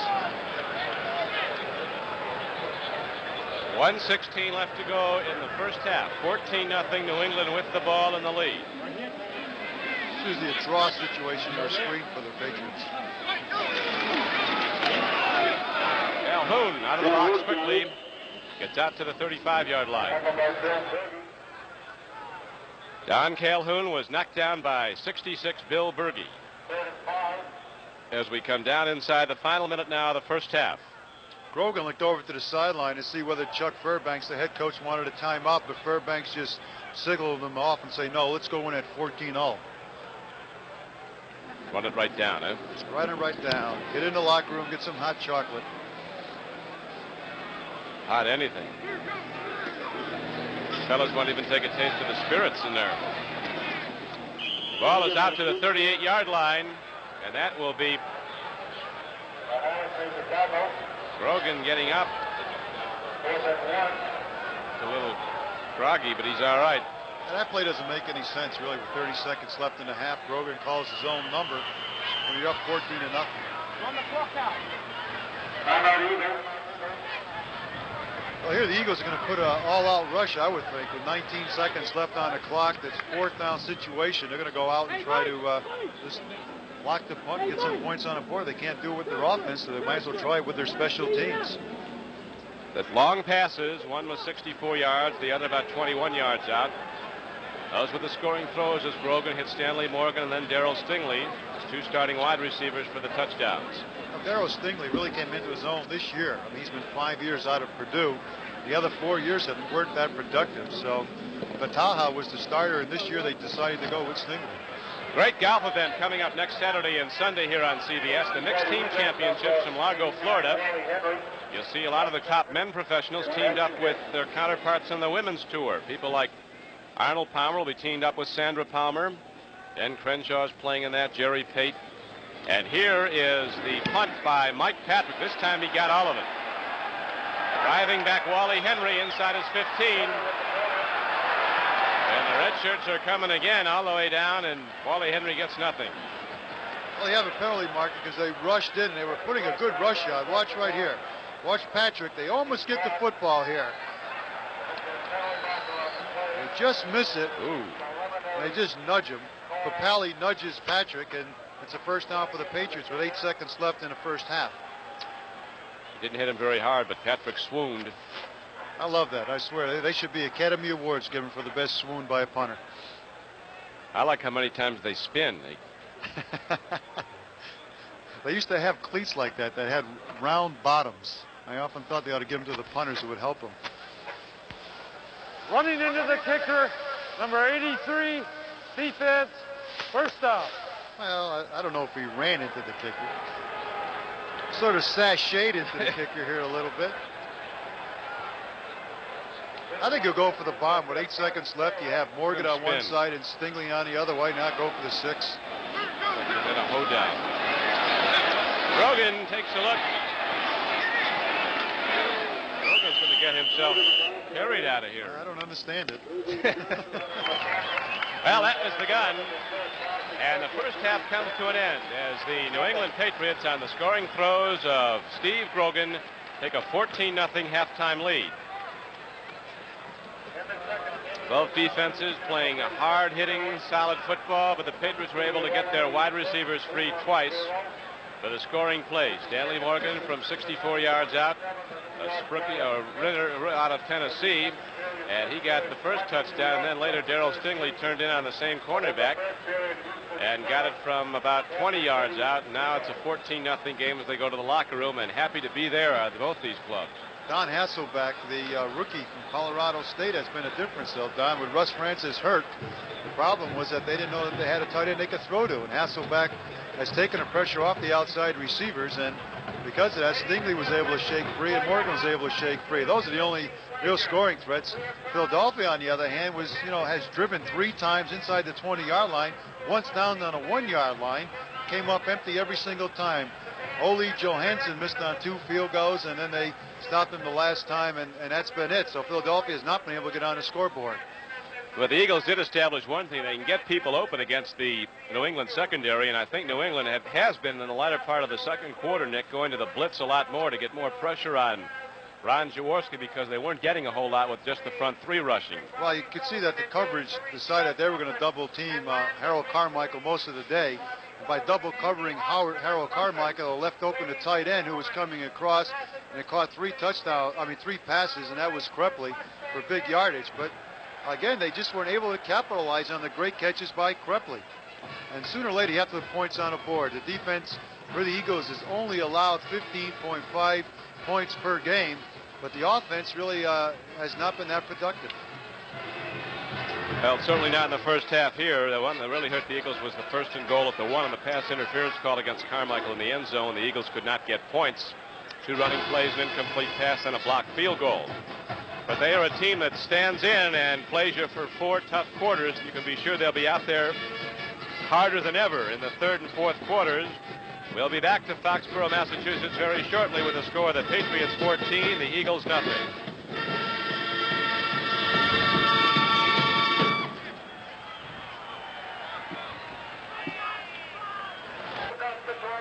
Back at Foxborough, it is 14-0 New England as we're about ready for the start of the second half. Right now, down in the field, Tom Neville, the veteran right tackle, an old teammate of yours, Nick, here at New England, is being honored. Well, Tommy Neville is really the only Patriot left on a ball club that was here when I was playing back 8 or 9 years ago. He's a 12-year veteran out of Mississippi State, and there's talk that Tommy will probably retire after this year. So the folks of Foxborough and the Patriot management and everybody else involved is honoring Tom, and the legislature just has proclaimed that next week at some time there'll be Tom Neville Day here in Massachusetts. So a great honor for a nice guy. He's been given a car, giving him an automobile. If he's smart, he'll come back next year and retire again. He can get a car every year for about 3 years that way. At least he got something when he retired. So many of the guys retire, no one ever hears about him again. Now, some of the stats for the halftime, total net yards is 142 for Philadelphia, 223 for New England. 3rd down efficiency, which always is very important and often determines what's happening in the ball game, is almost equal. Philadelphia has converted 5 of 10. New England 5 of 8. So it's pretty close there. The passing yardage has been the story. The rushing yardage is a 19 for 38 yards for Philadelphia and 18 rushes for 51 for the Patriots. Here comes the car to the field. The car. Drove it right out. It'll be all right if you could use it in the offensive line and open up some good holes. Eagles could put that in at fullback. Eagles are coming back out now. One of the Patriots over there checking out. Ben must be a very popular player with his teammates. They all came out to join in the halftime salute. Well, last time I saw this type of thing happen was the halftime of the Miami Dolphin-Baltimore Colt game this year. Miami was ahead 28-24 at the time. And then they honored Johnny Unitas, and the final score was Baltimore 45, Miami 28. So it may pay off. Sam Cunningham has 17 yards in the first half, and he only needs 4 more yards to set his personal record. That's not much rushing, though, for Sam Cunningham. Those Patriots are checking out that car pretty closely. A lot of those players going over looking in there. I don't know what's in the back seat, but got a lot of guys interested. I'm sure Dick Vermeil has had some words to say to his team at halftime, because you get down on a goal line, you knock 3 times and come away with 0. It doesn't leave too good a taste in your mouth. There he goes. The total yards 142 for Philadelphia, New England 223. So the difference really has been the fact that the Eagles can't get on the scoreboard. Now they've had many opportunities. Curiously enough, the Eagles have had possession of the ball more than New England, but the bottom line is all Patriots as they lead 14-0 as we set now for the start of the third quarter. Tom Neville addressing the gathered multitude here as he gets a big salute. Boy, there's some day around the league. You look at those halftime pictures. Green Bay, a driving snowstorm. Cincinnati, the field covered by snow. They got the field and the snow stopped in time at Cleveland, but it's filled up all around the field. There's not a trace of snow here, but we certainly have winter weather. Temperature in the low 30s and those gusting winds, which bring the chill factor way down. It's really kind of balmy compared to some of those other cities. I tell you, if that's balmy, we walked in here today. There was a wind roaring through this place. Blow over a grown man. So the Eagles are set now to kick the ball off. And you'll get a look at Raymond Claiborne, who has not been on the field yet. Number 26, the return specialist from Texas, who's already broken one the distance. Minnesota has now come back. You heard Brent Musburger mention that the Packers were leading the Vikings. They were, but now Bob Lee has just thrown to Sammy White a 40-yard touchdown pass play. And the Vikings have taken a 7-6 lead over the Packers. I see Tampa Bay's up to their same tricks, Don. Atlanta's beating them 10-0 at halftime. I know you just wonder sooner or later Tampa Bay has to win. You know, they do have decent material. It's just not that bad. Good running backs. Huff's not a bad quarterback. He's back healthy. But yet they can't get any points on the board. And yet their defense plays decent week after week. Sooner or later something has to happen. Every team in the NFL right now is concerned about being the team that gets beat by Tampa Bay. All they need is a couple of offensive linemen, a tight end, just to get some points up, because if there's a better defensive end in the NFL this year than Leroy Selman, I haven't seen him. That guy is something. They say that Tampa Bay is going to take Ken McAfee, like we said before, in the first round. And, of course, that's next year. They still have to play 3 games. McAfee won't hurt him. 260. Earl Campbell, though, when you talk about I guess the super blue chips, they call them, are Campbell of Texas and wide receiver from the University of Florida, Wes Chandler. Yeah, right. He is a super player. He's a lot like Nat Moore. Plays in the backfield, comes out as a receiver. Terry Miller for Oklahoma State is another one, another blue chipper. And Art Still from Kentucky. 6'7", 280-pound defensive end. Full grown. Browner from Notre Dame, the defensive end, will go high. And now here is Raymond Claiborne, way back for the New England Patriots. Claiborne and Stanley Morgan were both drafted in the first round this year. Claiborne has returned 100 yards for a touchdown. He gets it at the 4. Eagles close in. Look at that wedge of blockers, though. Claiborne lost his footing. Give the guy a big build-up and he falls down. Doesn't it always happen? Doesn't it? Hasn't missed a free throw all day, and he takes the collar, 0 for 3. I remember doing a preseason game. Hat trick. I gave Tom Blanchard a big bill because he was leading the league in a 45-point average per punt. And he averaged 20 for the game. There you go. Well, the Patriots come out now. They'll have the ball at their 12-yard line, 1st and 10. Darrell Stingley is wide to the right. Stanley Morgan is wide to the left. Setbacks are Calhoun and Cunningham. Tight end is Chandler. Sam Cunningham picks his way carefully and gets out to the 15-yard line. It'll be 2nd down and 7. Charlie Johnson playing good defensive tackle for the Philadelphia Eagles. The Patriots have not been able to run, and they are the leading rushing team in the AFC, but yet the Eagles have been able to contain the run real well. It's the pass that's given them problems. That's where they've been beaten. They won't give you much. You won't sustain a drive against them just running the ball right at them. They play the run well. Handoff goes to Calhoun. Blocker in front of him in big John Ham-Hocks Hanna. Hog Hanna as he's known. Randy Logan came up. Strong safety and chopped down the ball carrier. Well, another play that Cunningham got 3 or 4 yards on. He set a personal record for himself. That play there, an excellent defensive maneuver by Randy Logan, a safety man who came up and just took the guard on, knocked him down, and knocked Calhoun down with him. One has to sacrifice his body for the love of the game when you're slapped. Absolutely. We do not play this game for money alone, Don. No. It is an incentive. Rogan guns it down the middle, and Stingley lost the ball. It was on his fingertips. High-jumping Darrell Stingley had the ball at his fingertips, and as you saw, it caromed away. And so there'll be a punt now as John McDonough, our director, gives us the end zone look. Well, it's the same play that Stingley loves to run, down about 20 yards and turns it on in. Fred Bruni threw the ball to the Eagles 30 times a day on that play. They don't seem to be covering it that much. It was just a drop pass by Stingley. Wally Henry is now back deep. I think Patrick's averaged 20 yards a kick. That won't get it done.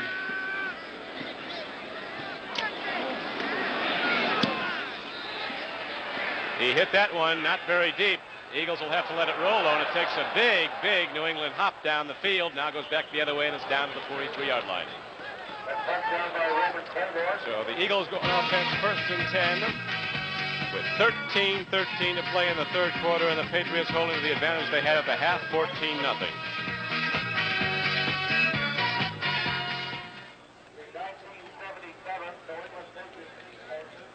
We're not wrapping too much. No, that's good. As long as you stay with the...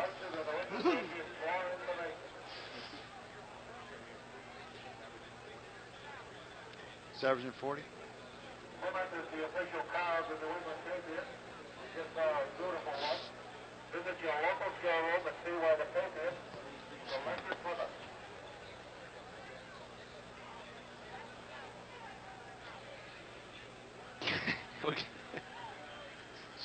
Maybe combat on the field.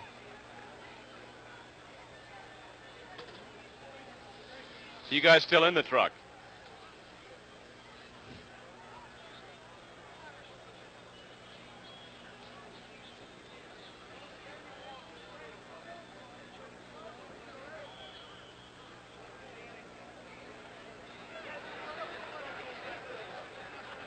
The Eagles break the huddle. 1st and 10 at their 43-yard line. Jaworski. Hogan is the first back through. He plunges ahead. He might have gotten 5 yards out to the 47-yard line. Mike Hogan on the run. As the Patriots unpile, Sam Hunt was in there again. They're working with combinations up front. McGee, Hamilton, Julius Adams all across the defensive front three. Zabel, Nelson, Rod Schote, and Hunt, the linebackers. Haynes and Howard, the corners. McCray and Fox, the safeties.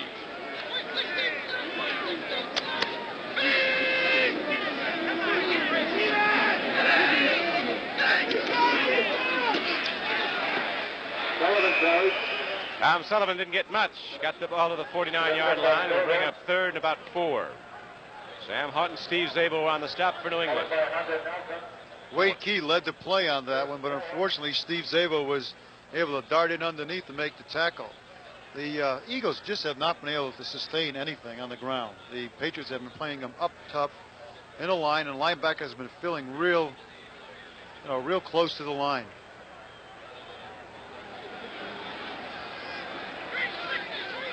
Those linebackers do so many different things coming out of that 3-4. They'll dance up tight, play off. You're never sure the look you're going to get from that defense.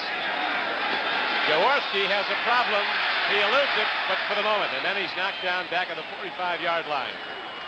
And so they'll have to punt it again as Tony McGee broke through. Tony McGee, 78, comes crashing through to make the stop from behind. You're talking about Jaworski having a problem, and the problem has been Tony McGee the whole day. This time again, he beats Ed George, number 64, comes in from the backside and pulls Jaworski down for his 3rd sack of the day, and Ed George just is not blocking McGee, and the Eagles are paying for it. He's had his problems with Tony McGee, and now Haynes is back deep to return punts. Boy, he got it away. Now Spike Jones got that away, and it takes an Eagle hop. It'll be a long time figuring that out. Spike Jones went right out of his hat to get that done. Rod Schote put the rush on, and he might have kicked it through Schote's legs. A little drop ball down here. Spike decides to pick it up, and I don't know how he gets it between the 2 linebackers here. Schote hits him. At halftime in New England, 14, Philly nothing. He didn't touch the ball, I don't think, and he hit. Yeah.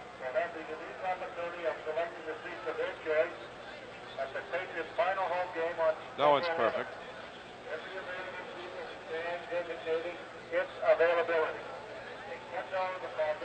Yeah. Okay. Yep, I am. Good point, Dave. That's right.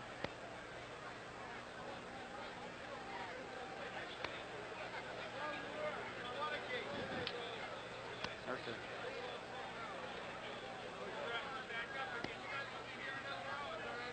Well, they have Alexander Calder paint the boundaries of the stadium.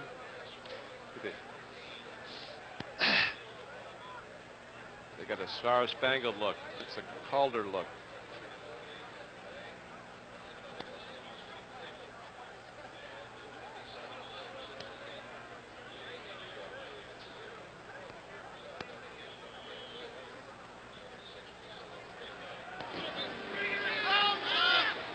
Don Craigie with Nick Bonacanti back at Foxborough, Mass. The Patriots have the ball and go to the run. Here comes Calhoun.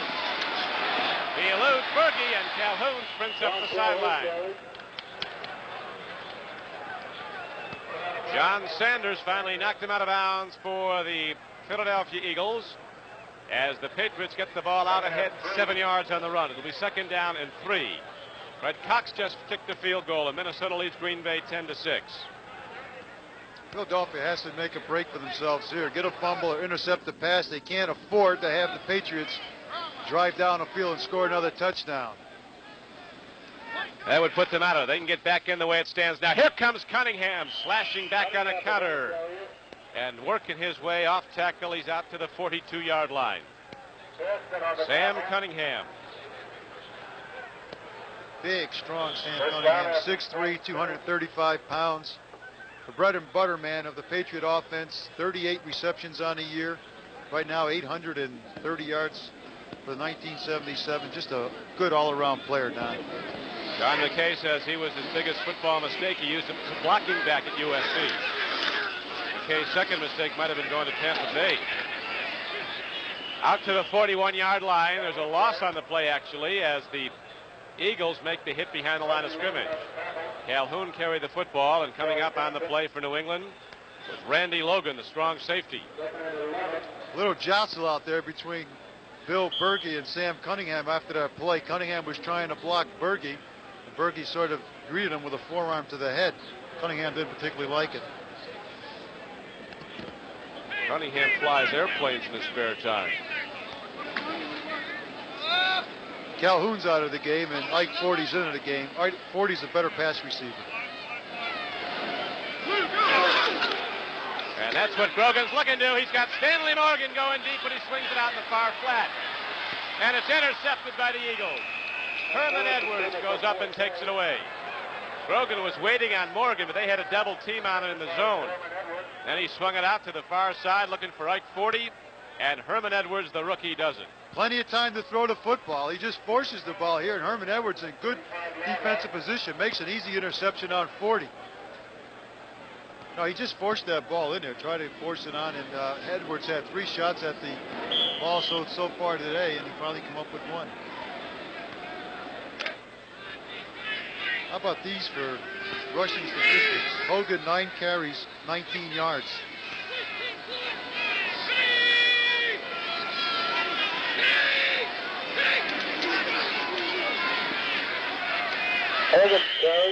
Mike Hogan runs the ball, gets it right to the scrimmage. That was all, as the Patriots again shut down the run as they've been doing so frequently. On the play was number 85, Julius Adams. Also on the stop was Steve Nelson. Make that 19.5 yards for Hogan. Yeah. No, they just have to throw the football. They have 2 good receivers, Carmichael, Smith on the other side, and Krepley has caught 3 big passes. They have to throw the ball. 9:10 to play in the third quarter. Patriots lead at 14-0. The screaming cadence of Jaworski, and he drills it out. Oh, Charlie Smith backed out of bounds before he had the ball. Yeah, you look at this New England team, Nick, and they were so close last year to beating Oakland in that first playoff game, and had they won that, they probably would have won the whole thing. Oh, they were tough. Here's a sideline pass going out to Smith, but Smith doesn't gauge himself well near the sideline. As you see it here, he has 1 foot. Watch the right foot goes out of bounds here. In the NFL, you have to have 2 feet in bounds when you catch the football. Smith didn't do it. Nope, and that brings up a 3rd down and 9 now for Philadelphia. All just across the 35-yard line of the Eagles. Guy Morris down over the ball at center. 3-man rush. McGee makes the stop. That time Ed George had McGee blocked off the passing play, but the receivers were covered. Jaworski had a run. Talk about quick, big defensive lineman, number 78, McGee. George does a good job on it, but when Jaworski starts up the middle, McGee puts it in 2nd gear and drags him down from behind. McGee's a quick defensive lineman. 7th here from Bishop College, Bishop, Texas. Mike Jones ready to punt the ball again now. It's a high one. Penalty marker is down. Penalty marker is down at the 32-yard line of New England. It could have been a man downfield too early for Philadelphia. Could have been a clip on the setup for the block. We'll wait and see now. Oh, illegal block on the Patriots. So that'll give the Eagles a 1st down. Right. You cannot block the outside man going down on even on a punt at the knees, and evidently a Patriot did that. So it's a 15-yard penalty against them. So the Eagle offense comes back out with 8:13 to play in the third quarter. They get the ball back as their drive is sustained on the penalty against the Patriots. Like they say, take them any way we can get them. Yeah. When things aren't going good for you, you need a break, and it looks like they have one here.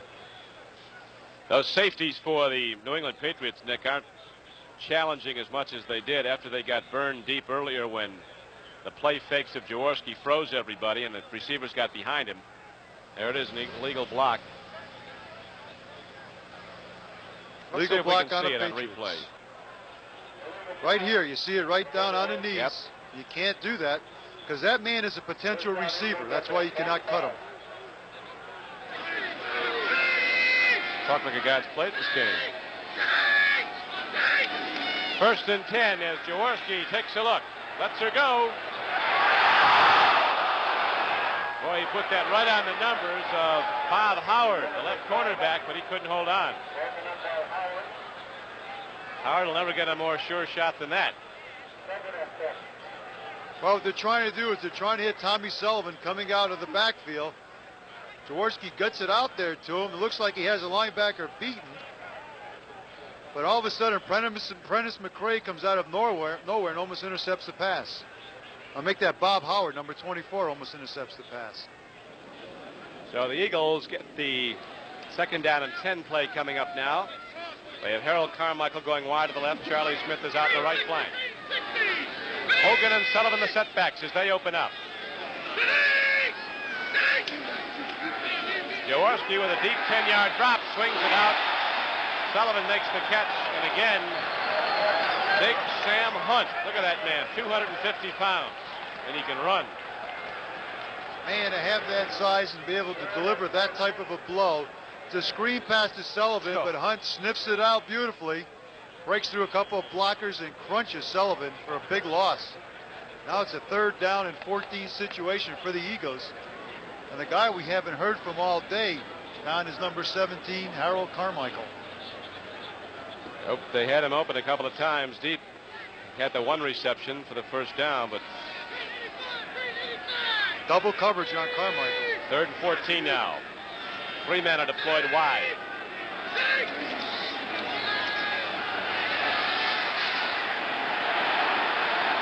Problem here isn't so much the pass blocking. Jaworski was back there over 4 seconds. The wide receivers are covered, and he's got nowhere to throw the football. Well, he put Smith in motion, and he tried to bring Smith across, but he was jammed by Fox as he tried to get across. So he's covered. Now he starts to scramble, but Honey Bear Hamilton and Tony McGee again on the tackle. That's the 4th sack for the Eagles, which brings their total for the year to 42.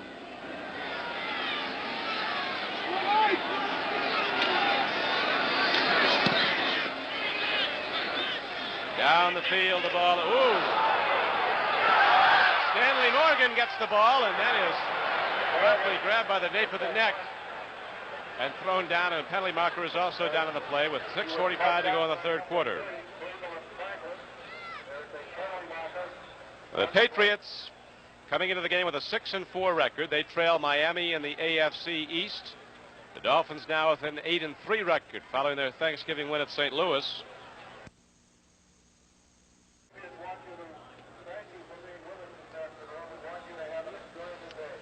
We have a football game here at Foxborough at this particular point that doesn't have too many people on the edge of their seats, as the Patriots are holding to a 14-0 halftime lead. The Eagles unable to move the football. As I think the temperature's dropping some here too, Nick. It's not going to get any easier to. That's why the players are jumping up and down and trying to get their tootsies warm. Steve Grogan on the day so far, 9 of 16, 1 interception for 172 yards. That's a good day for a passer, especially in this wind. Yeah, I mean, the wind is really difficult today. Had a couple drop too. Grogan sets his team down. 1st and 10. He brings Stingley in motion. They go right to the power run, and Sam Cunningham runs it out to the 15-yard line.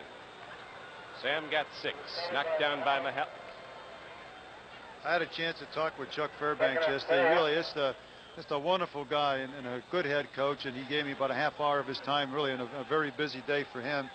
And he was just talking about, the injuries to Andy Johnson early in the year, and the people didn't realize, that man going down was probably the key guy on the Patriots, because he was a leading pass receiver last year for the Patriots, and that kills him. Chuck Fairbanks' first head coaching assignment was at East Bending High School, Michigan. Come a long way. Powerhouse teams at Oklahoma, played collegiately at Michigan State. Carl Hairston, number 78, was the guy who came up to make the tackle. That's going to bring up 3rd down and 2 yards to go now for the Patriots with 5:50 to go in the 3rd quarter. Don, very big play here. The Eagles can hold the Patriots and get them to punt into the wind. They can get good field position and put them in a good position to get a touchdown.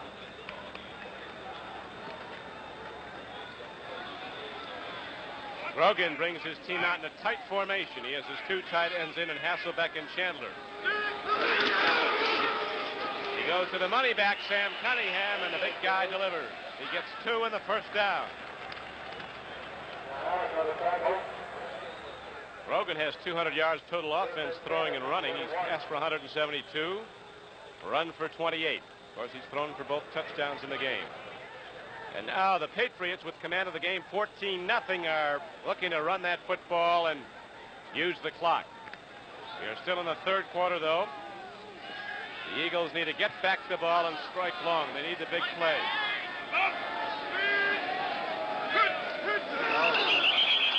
Little penalty here. Charlie Johnson, the middle guard, popped somebody, but he might have been drawn off by movement. The only movement I saw out there was the wind on it. Yeah. It's a The good officials show. are with you. Preliminary call is offside. Eagles. Charlie Johnson's playing the piano on Bill Likitis. Gets called for offsides. Easy 5 yards for the Patriots. Now Grogan's sitting in a good position. Second and 5, you can run it, you can pass it. The Eagles have to play it honest. First and 5. If he goes to form, he'll go to Sam Cunningham on an off-tackle slant. Sam Cunningham out to the 30. Got 4. It'll be second down and 1. Here's where you really have a nice option. Oh, this is the one that Bart Starr used to live at Green Bay. Then Greasy did it down in Miami. It's just a super situation. The defense, again, playing the run. Second and 1, you can go play action, pass, and do pretty much what you want.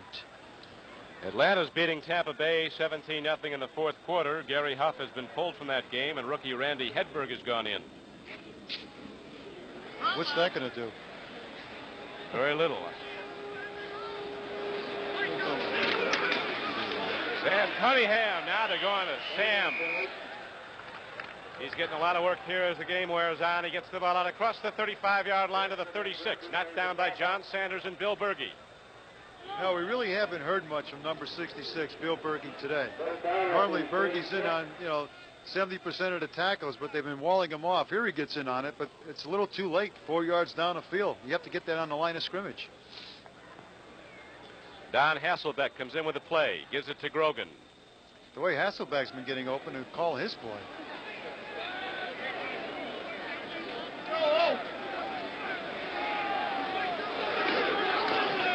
Don Calhoun runs with the ball. Calhoun, the ball carrier. Patriots just grinding it out, running right at Philadelphia. Gets to be a long day for the defense when your offense is inside the 20 3 times. They don't come up with a point. After a while, you begin to wonder. I mean, you're saying, hey, look, we're doing our job out here. You guys have had the opportunity to score. But we look at the scoreboard, and there's a big goose egg.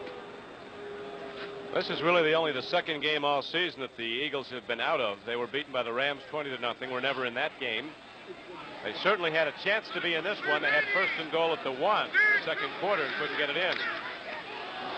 Free football, and the Eagle defense comes up with a big play. Johnson picks up the free ball and runs it down to the 15-yard line. That defense you were saluting, Nick, a bit ago, comes up with perhaps the biggest offensive play of the day. Well, that was the option play all the way, Don. You're going to see Grogan, the running quarterback out of Kansas State. He's running the option, but he is just dragged down by Systra.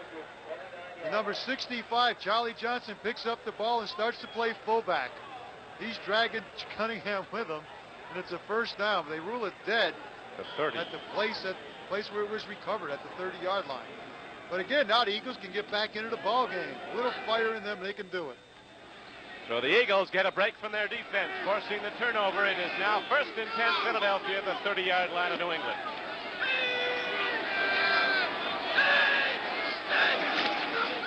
Pitch back. Tom Sullivan running hard and hit hard. He only got a couple at that. Sam Hunt was the first to hit him. I know I'd give the game ball to if the Patriots win the game. It would have to be Sam Hunt. Man has had to made 15 tackles already today. But the Eagles are in good position again, Don. Right now, let's see if they go to Krepley again because he's been open the last 2 times on that crossing pattern when they double cover Harold Carmichael. Herb Lusk is also in the game. He is very quick, swinging out of the backfield for a pass.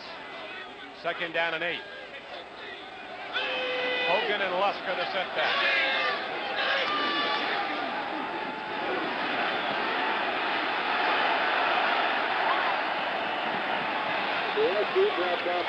The secondary of the New England Patriots is just blanketing the receivers of Philadelphia. And Jaworski is perplexed, and then he doesn't know where to go, and finally tries to head upfield and is knocked down. That's the 5th sack for the Patriots. Jaworski was looking for Krepley down the field, where Prentice McRae had him covered. So he had to eat the football, and now you get up 3rd down and 11 yards. Here's Krepley. Now this is Charlie Smith. Charlie Smith going down. He's trying to get across here. He gets jammed real good by Haynes. And Krepley going down the middle of him.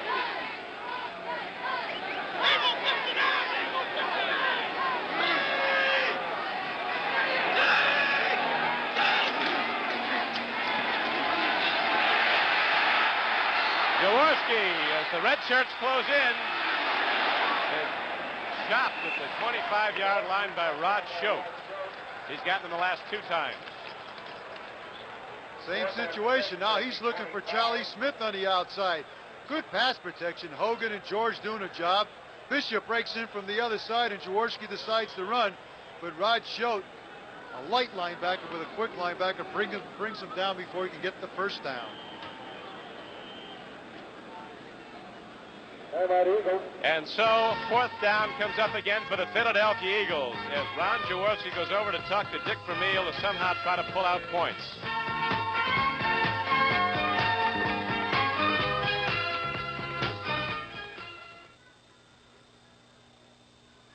Seconds.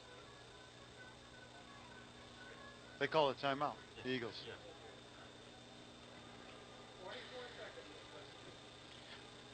In the face of adversity, we shall succeed.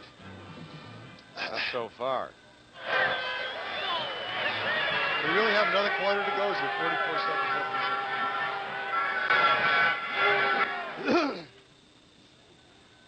Well, next week, ladies and gentlemen, we go to Buffalo, New York, the home of Don Criqui, where Don grew up and watched O.J. Simpson blossom into the great running back that everybody said he would be. O.J.'s probably played his last game there.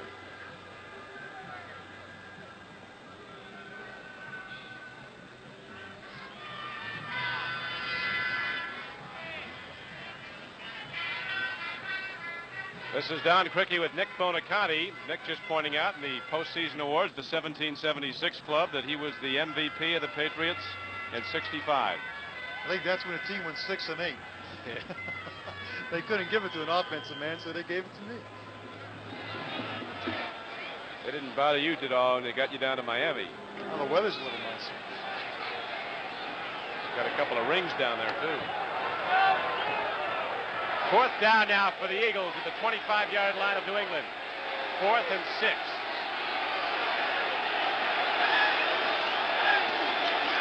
Jaworski looks, timing pattern, first down to Carmichael. Well done by the Eagles as Carmichael angled in. Jaworski triggered the ball in a timing pattern. Didn't give those defensive backs time to come up. Well, the blitz was on, and Jaworski read it beautifully. Just a quick post pattern by Carmichael over the middle. He's covered, but he just makes a super reception. Howard's all over him. But Carmichael makes probably the biggest catch of the day for the Eagles. Keeps the drive going and keeps them in the ball game. On 4th and 6, the play is good to the 15-yard line for a first down. 10 seconds to go in the 3rd quarter and the clock running. Eagles will get off one last play.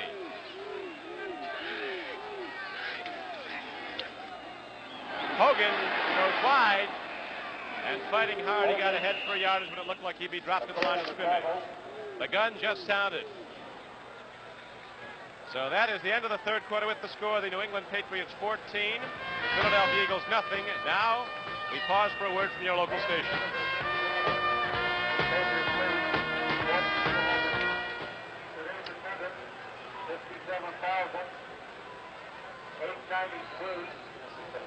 Huh? Yeah. It's 37. My office is 377-4963. My home is 661-7818. 305.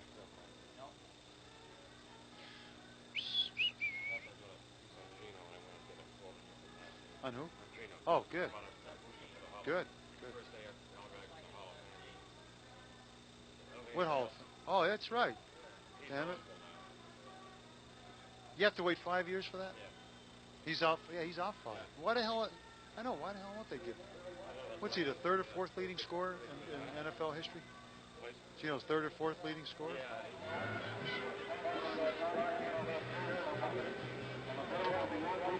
Great. Thank you,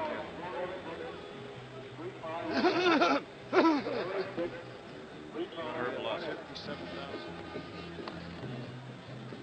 Herb Luss shaken up on the last play, being helped in the field. You only hope that he's going to be all right. Great young tailback out of Long Beach State. And now the Eagles go on offense to open the fourth quarter after the big reception by Carmichael to get the first down. They have it 2nd down and 9 at the 14-yard line of New England. Let's look for Krepley here.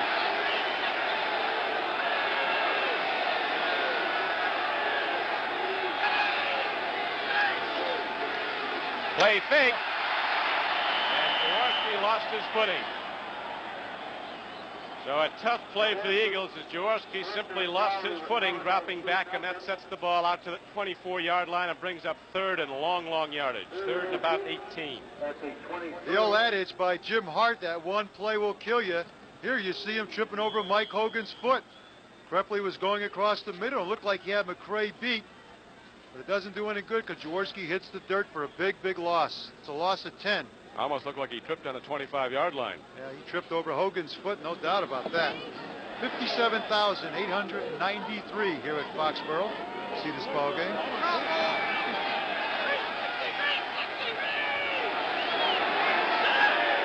Third down and 18.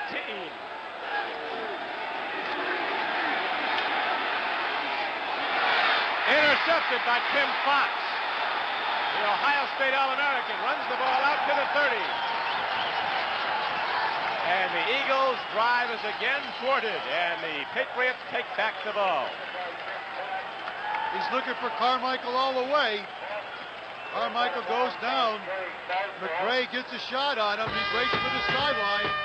Fox right here jumps up in front of the ball, picks off the interception. Big play for the Patriots.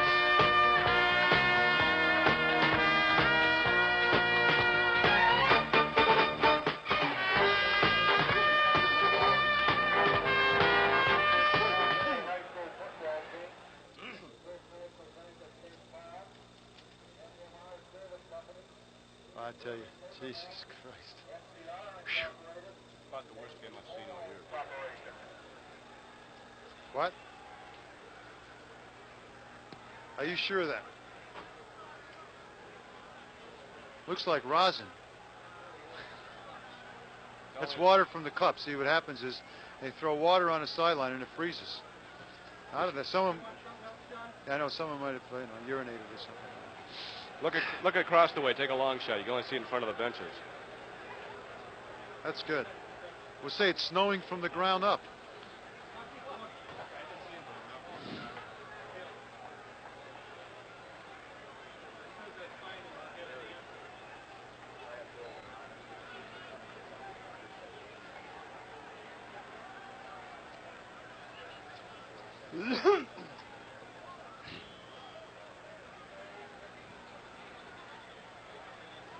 We are back at Foxborough, Massachusetts. The Patriots have stopped the Eagles again on an interception by Tim Fox.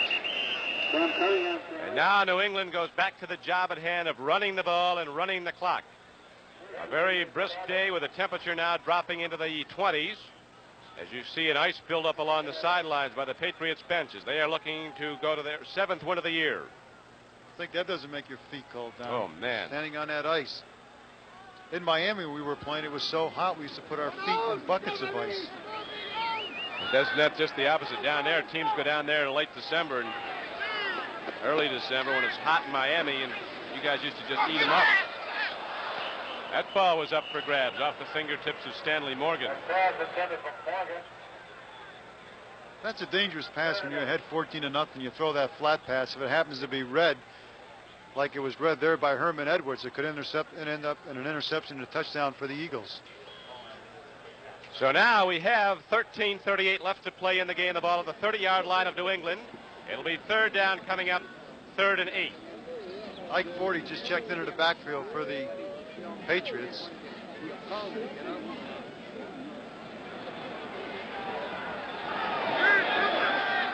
Grogan takes the deep drop, steps into the pocket. Here he goes. On the run, he loops it up, but too much on it for Hasselbeck, who was wide open. Grogan starts to hear some boos, but all he's done is put 12 points up on throws here today. You ever hear the old star in-betwixt and in-between? He was rolling out, and he looked like he had some daylight. Then it closed down, so he had to make a decision, just off balance through the football, way over Hasselbeck's head. 57,000 here today, over 57,000, with winds gusting at the outset of the game up to 40 miles an hour. Still a very strong wind. And Mike Patrick will be kicking into it. Wally Henry's deep. Good punt returner.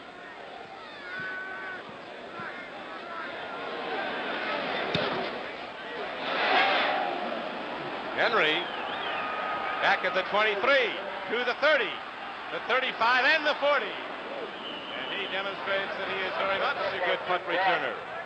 Pete Brock finally knocked him down. So the Eagle offense gets the ball back. They have been able to move the football but not score in this game as they continue to trail 14-0.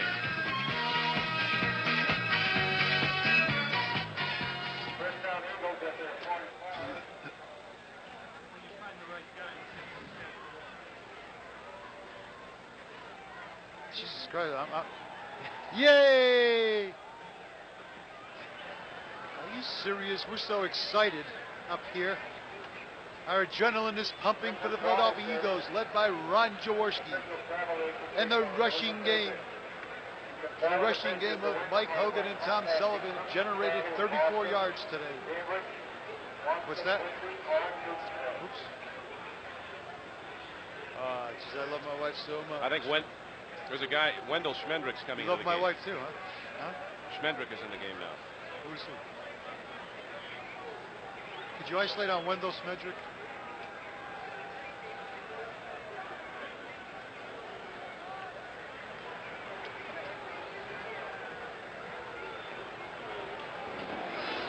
The Eagles break the huddle, first and 10 at their 45-yard line. Jaworski, the quarterback. Smith wide to the left. Carmichael on the right wing. They have him in tight now. They go to the run. No, it's a play fake. Well, he who hesitates, and Jaworski took his time, and then down he went at the 50-yard line. Still, the men were covered. He couldn't release the ball. Well, yeah, play action pass on first down, which is a good call. But Tim Fox, the free safety again, sitting back, settling on Carmichael. So Jaworski can't get the ball to him, and he scrambles for 4 yards. They need that big play, but the defensive secondary of the Patriots has really been terrific today. Jaworski, in fairness to the offensive line, has been getting enough time normally to release it, but he hasn't been able to get a receiver because they're covered. And that New England secondary is really responsible for these hits.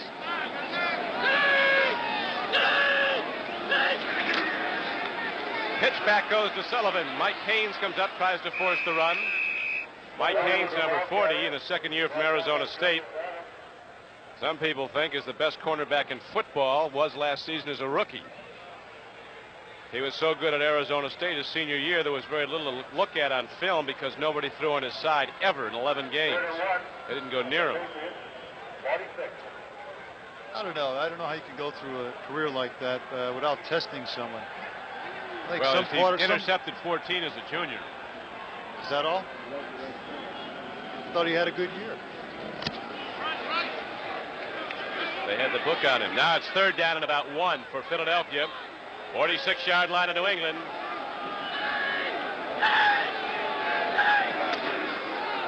Straight ahead. Sullivan works and gets inside the 45-yard line and gets the first down. So the Eagles keep the drive alive. There is still a lot of time remaining. 11:47 left to play in the game. Well, what the Eagles have to do, Don, is they have to get on a scoreboard. That's obvious. But once they get on a scoreboard, then they can start opening it up a little bit. But they can't grind it out. They can't eat up the clock because it's working against them. They have to get on a scoreboard quick. Short passes, 10, 12 yards, sidelines, short post patterns over the middle. Those are the things they need. That's how they opened up before, and they had the first down, the fourth down play. Quick in pattern to Carmichael. Penalty marker goes down as Hogan loses the ball. It might be intercepted. Howard might have picked that off. He did. Well, the Eagles won't be called for holding anyway. They were, but the interception and the play will go, and the Patriots have it back.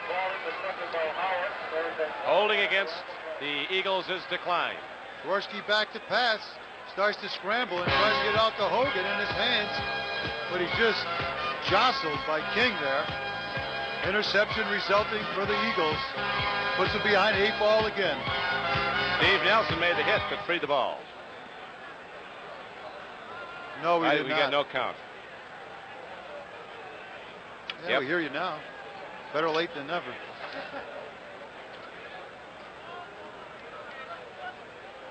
Patriots are pleased to welcome the following groups today. Okay. Associated, Biz Roebuck and Company, Waterloo Foods Incorporated, NEAR Trading of Massachusetts, Gameswood Corporation, Radio, General Corporation, Hating Ford, Certs. Hemingway Transport, Fidelity Financial Corporation, Louis Contigo and Group. How many interceptions Jaworski thrown? 10 plus. 2.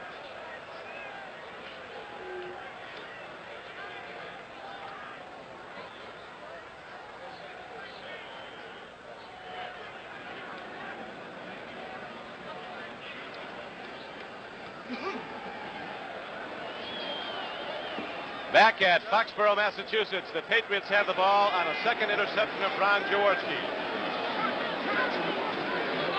And Calhoun comes out on the power sweep with Sam Cunningham out in front of him, pulling guards. He gets the ball out across the 40 and out close to the 42-yard line.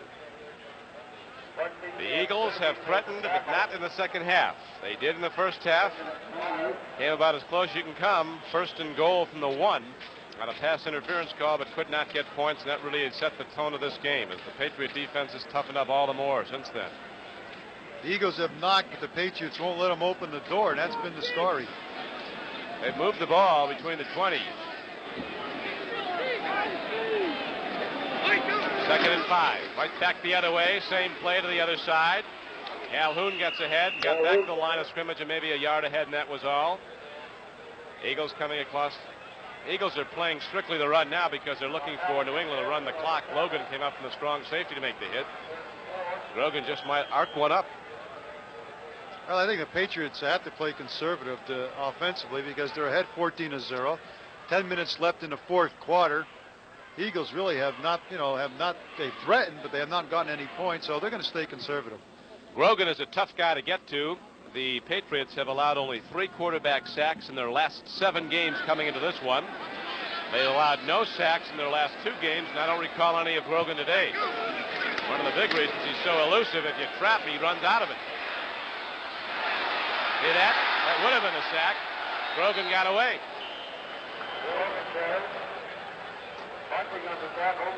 John Bunting finally knocked him down. The front 3 had a beat on him. They had hands on him, but they couldn't knock him down.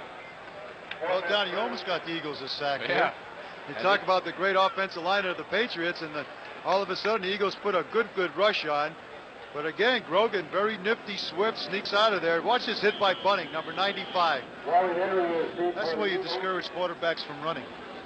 And that brings up 4th down and about 3 for New England, so they have their punter, Mike Patrick, back in the game. The Eagles will get the ball back again. The Eagles have 10 men up there. They're going for the block. They've got to pull out all the stops now to get in this game.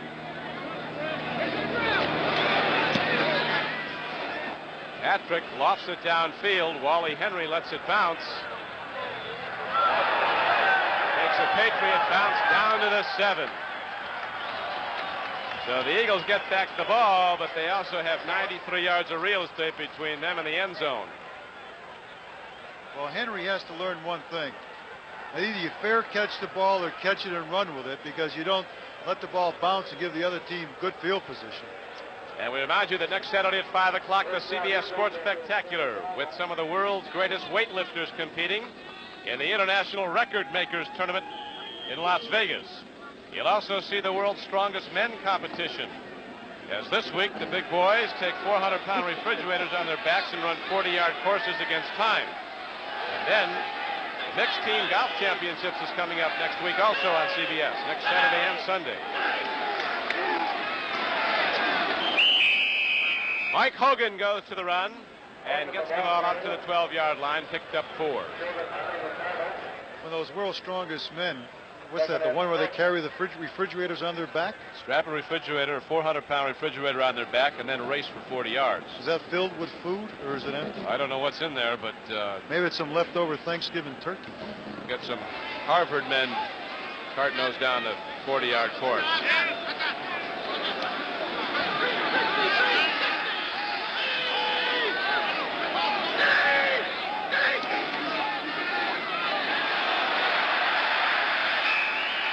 Sullivan tries to go wide and doesn't get there. Lost yardage on the play. And I think that field, Nick, is getting a little bit slippery. We've seen some slips and a little bit of a precipitation buildup. Well, if Jaworski's trying to run the clock out, he's doing an effective job. He's run 2 plays for, I think, a net gain of 1.5 yards. Here it doesn't gain anything. And what he has to do, even though they know you're going to throw the football, you're behind 14-0. 7:45 left in the game. I still think you have to throw it.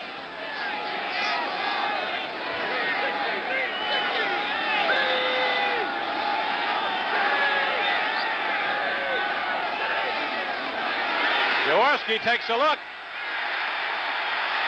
They get him and fight him down.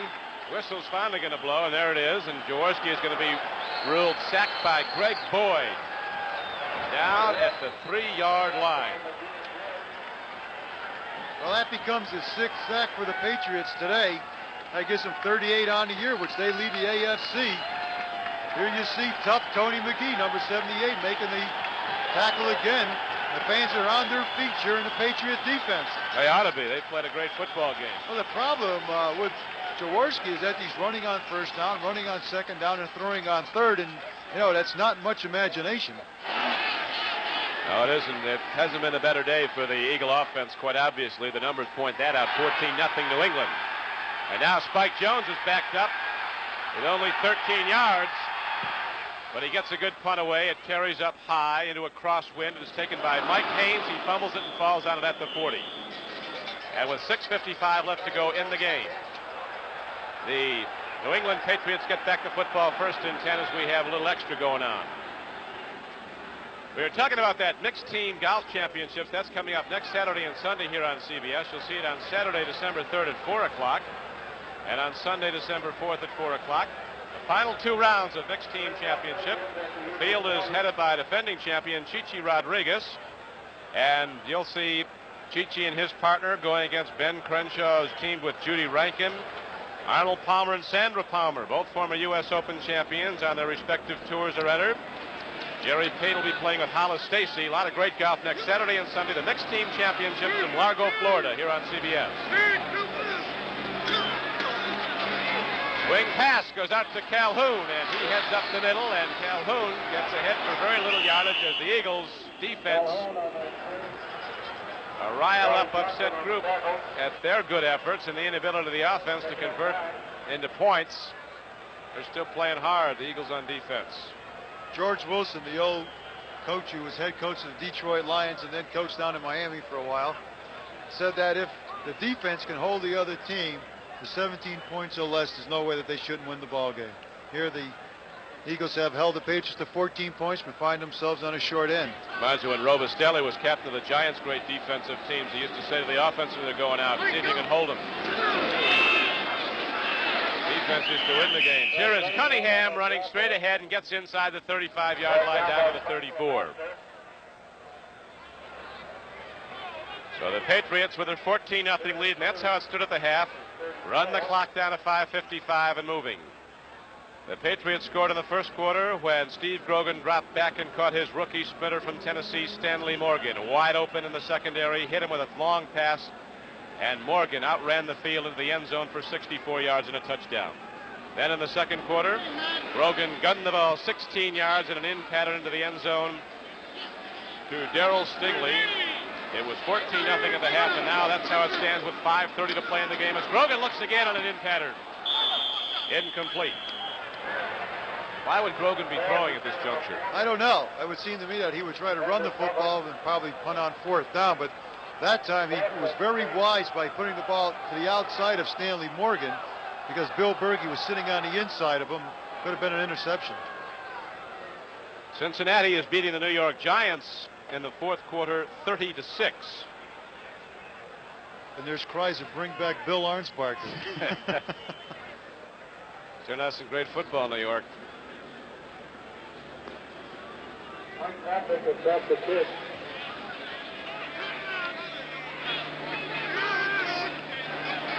Mike Patrick in to punt. Eagles let it hop, and Patrick manages to kick it out of bounds. 22. So the Eagle offense, inept as it's been today, comes back out for one more crack at it. 5:18 to go. Next weekend, it doesn't get any easier for the Eagles. They go down to Dallas. Next week, there's a lot of regional action here on CBS. The Bears go down and take their crack at Tampa Bay. Will Tampa Bay keep the streak alive? Whoever loses to him gets the Tracy Stollard Award. He's the guy who gave up the 61st home run ball to Roger Maris.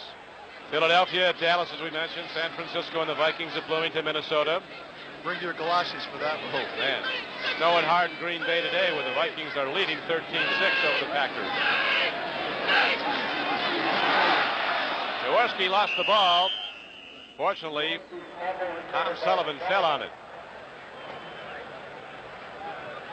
But he lost it about 3 yards in the play, so it'll be second down at 13. What more wrath can one team bring to itself than what the Eagles have done today? Jaworski fumbles the ball, recovers it, but they have to put the ball, they were going to throw on that down anyway, so at least it was something exciting. Well, with 4:45 to go, they better start throwing on every down. Trailing 14-0.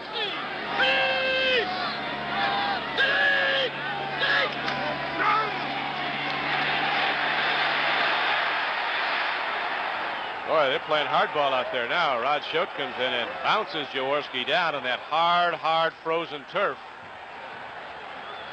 That's the 7th sack by the Patriots, and Jaworski was really shaken up that time. Watch, it's a blitz by Rod Schote, number 56. He sees him coming up the middle, and Jaworski here tries to protect himself, but that's really a picture tackle by Schote. I don't know if this is all that necessary, slamming him to the turf. But it did shake up Jaworski. Look into the sideline to see, what type of play or whether Jaworski's going to stay in the game or not. Now it's third down and 24, and you have 4:27 left in the fourth quarter.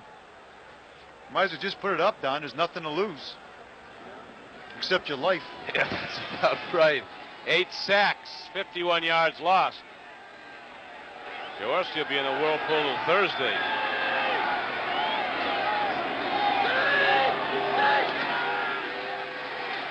Timing pattern. Carmichael catches the ball and goes out of bounds with a first down. He just got enough. On 3rd and 24, Jaworski put it 25 yards, a perfect lead, and Carmichael took it in. Again, it was double coverage here, and Jaworski just floats it up there in between the cornerback and the safety man coming over. See that right there? Just finds it outside of Haynes and before Fox, and it's a nice reception and a nice throw by Jaworski. But now, Nick, they're spotting the ball just short of the yard markers. They said he went out of bounds just before it. They have it 4th and inches. Talk about not getting a break. Well, it stopped the clock anyways with 4 minutes left. They should be able to pick up the 2 inches here.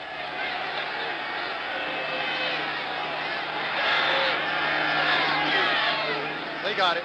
Yep, Jaworski goes right behind his center guy, Morris, and gets the first down out to the 33-yard line.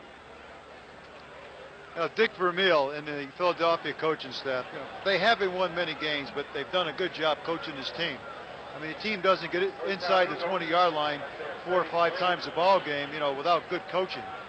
So, really, I think they're the team of the future. Jaworski's a young quarterback. They have good young running backs. Have 2 good outside receivers in Smith and Carmichael, and they should come. First and 10 Eagles, 3:38 to play.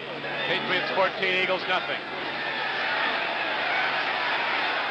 Out to Kreftley, can't hold on to the ball. He had Hunt beaten on that out pattern again, but could not hold the ball as Jaworski took a hit after he released it again. Jaworski's a tough customer against the Dallas Cowboys this year. On one play at the close of the first half, he sustained a fractured thumb and a concussion and never missed a down in the game. He came right back to open the third quarter. I did a game against Eagles against Detroit at Detroit. Jaworski went out with looking like a real bad sprained ankle. He was out for 3 plays. They iced it, and he came back and finished the ball game. So he is tough. Harold Carmichael has 3 catches for 72 yards today.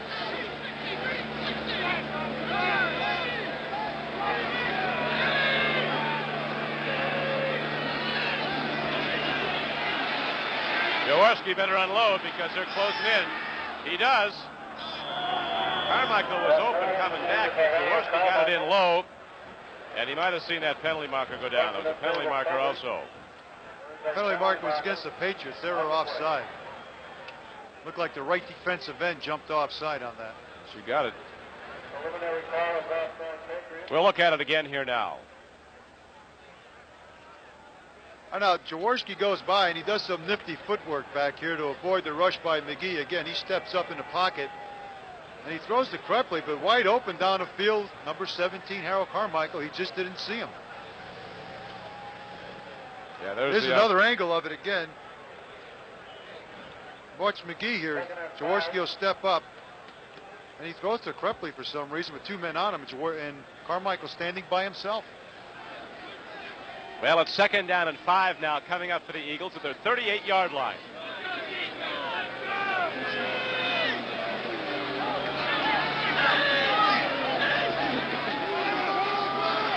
Good call.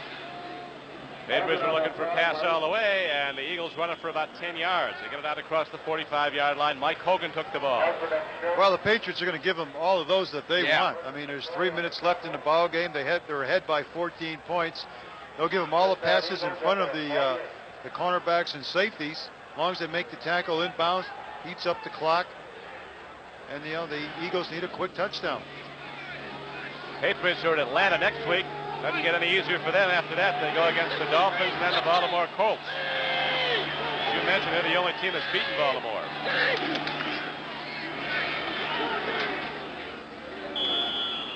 Down the field, the throw goes and incomplete. That stops the clock with 2:39 to play.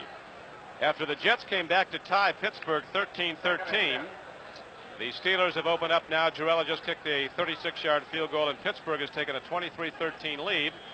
And the Steelers, if the form chart holds and the scoring remains as it is at Cleveland, where the Rams are beating the Browns 9-0, the Steelers will have a 1-game lead in the AFC Central Division. Here's Harold Carmichael. He gets jolted by Fox on this play. Oh, number 57, Nelson's going to hit him too.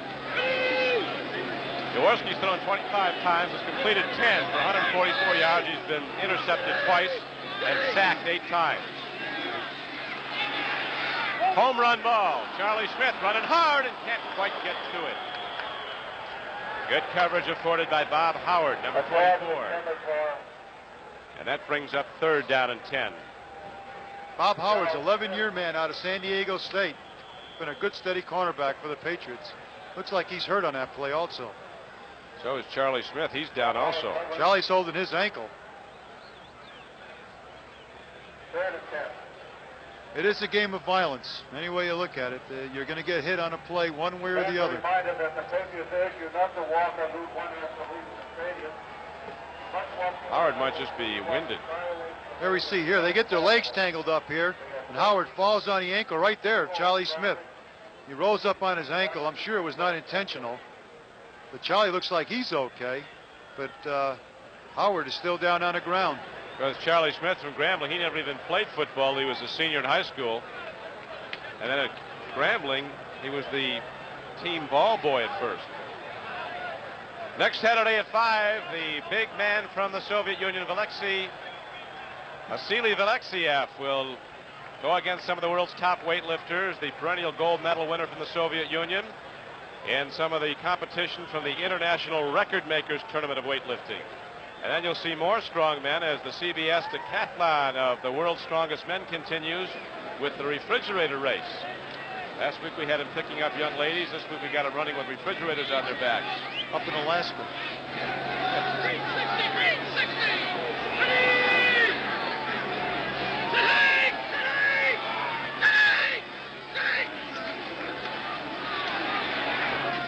Down the field it goes to Keith Krefley. And Krefley fights ahead and gets the first down play. That's the 4th time he's caught the ball in the same pattern. The Eagles hurry up. They can get another play in before the 2-minute warning and save a timeout, but don't look like they're hustling too much out there to get into the huddle. First down at the Patriots 42. I guess they're going to let it run down to 2 minutes.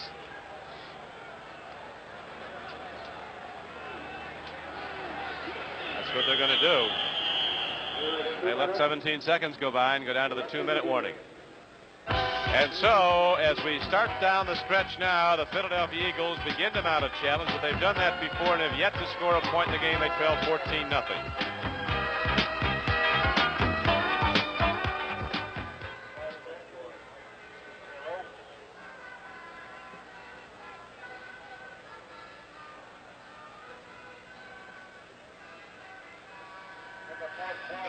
Okay, kid. Are you going to do these promos for the primetime shows? The Bing? Okay.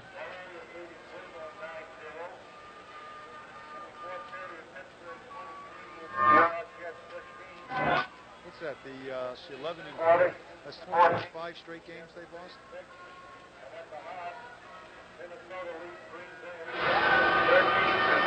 Let me see all the scores just to see what's happening.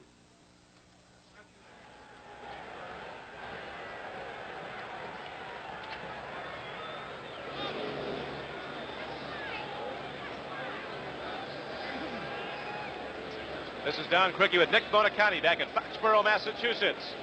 The Patriots on defense, the Eagles with the ball, trailing New England 14-0. It is 1st and 10 at the 42-yard line. A new record in the NFL has been set. Atlanta beat Tampa Bay 17-0. Tampa's 25th consecutive loss. They're closing in on the all-timer.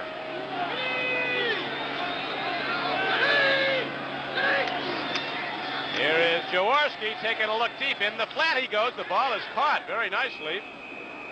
Man lost his footing over there, Tom Sullivan.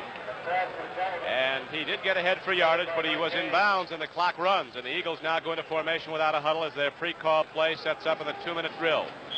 Wide to either side are Carmichael and Charlie Smith. Eagles trying to get the points up as they trail 14-0. Penalty markers down. Jaworski puts it up. And everybody who had a play on that ball was wearing a red shirt. 3 of them. Closest one to that was Claiborne, the rookie. But why not? You might as well put it up because there's a penalty on the Patriots for being offside, so you might as well throw it in the end zone and hope for the best.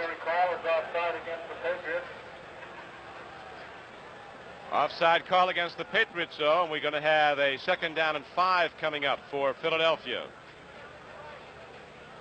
Our 1st down, and going to get the 1st down off the play. No, they won't give it to him. They'll make it 2nd and a half a foot. The ball is down to the 32-yard line. 1 minute and 28 seconds left to go in the game. Win or lose, it doesn't matter. Next week, 60,000 people will be in Philadelphia watching Eagles play. Well, they're better off making the trip to Dallas. That would really be something, 60,000 people showed up at the vet next Sunday. Tom Sullivan gets the call and brings the ball down close to the 30-yard line. Small thing like that, right? 1:23 left to go in the game. And Ron Jaworski goes over for some counsel from the sideline. As the Eagles have been unable to get the ball in the end zone yet, we're coming back for the final minute and a half.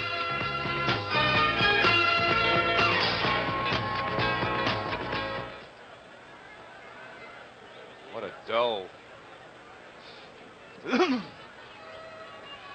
Next week it'll be an exciting ball game up in Buffalo when you see the Redskins take on the challenging Buffalo Bills. That'll be about Spot 37 by to Joe 5. Ferguson, Reuben Gant, and a host of others.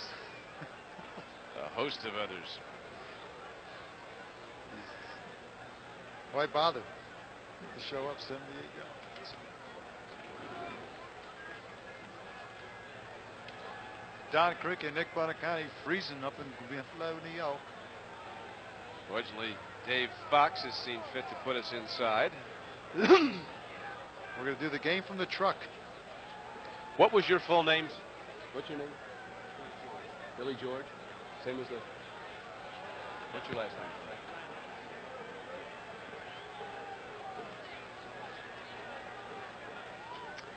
All right, as you see, 1:23 left to go. Jaworski brings the Eagles in the huddle at the New England 40-yard line. The ball is down at the 30. 1:23 to go, and the Eagles so far blank through almost 4 quarters of play. It's 14-0 New England. First down.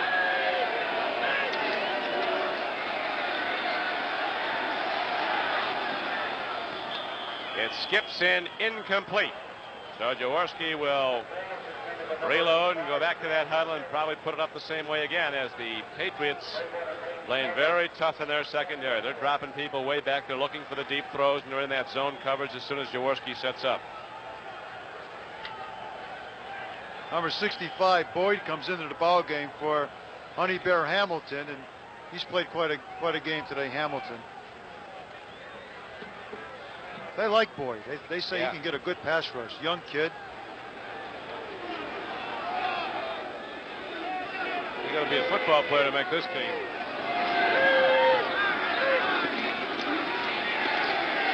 Jaworski throws. The ball is caught so nicely by Charlie Smith as he dances inbounds, gets both feet down, goes out at the 18. It's a first down. 60 minutes. East Berlin, a nation of 18 million people, won more gold medals than any country in the world in the last Olympic Games, save this huge Soviet Union. You'll find out about the great athletic programs in East Berlin tonight on 60 Minutes at 7 Eastern Time here on CBS. One of the great shows in television. It's called Subsidize the Athlete. Yeah. Something we don't do here in America.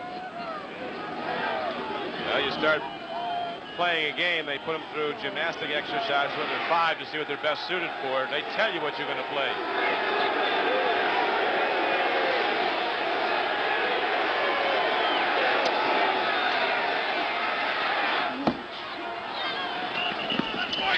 And they go out of bounds inside the 15-yard line. Plus the East Germans very big on putting various hormones in their female swimmers. As someone once said after the Montreal Summer Games, a lot of those East German lady swimmers are not really nice guys in addition to being great swimmers. Well, they're in their World's Strongest Men competition. 1:06 to go here. 5 yards to go. They're nickel and diming the Patriots, and who knows, they could get in the end zone and make it exciting, get an onside kick.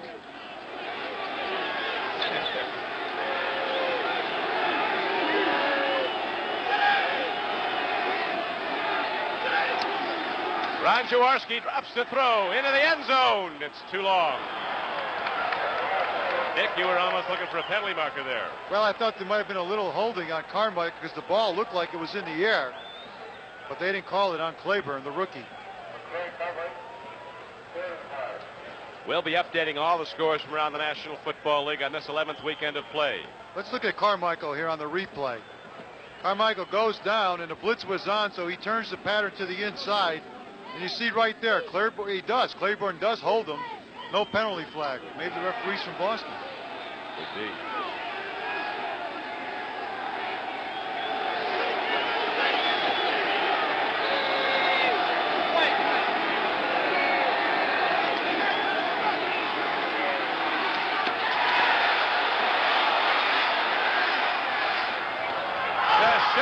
Broken as Jaworski triggers the ball to Charlie Smith for a touchdown. 52 seconds left. You might have said something there, Nick. The onside kick will be coming. Makes it more exciting now. Anything can happen in the NFL, and it will. There, Jaworski just scrambled a little bit and got the ball to number 85, Charlie Smith. Hey, look, in this league, it doesn't have to be fancy. All it has to do is be effective. They'll accept that very kindly. That'll be chiseled in stone. Julius Adams was putting the rush on. Jaworski eluded him. Triggered the ball, and here is the Ove Johansson. Well, Horst Muhlmann's back in West Germany, but he might be getting a call as it's now 14 to 6.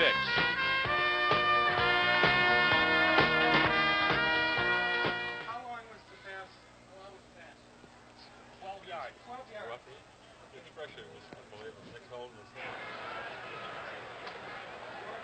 Huh?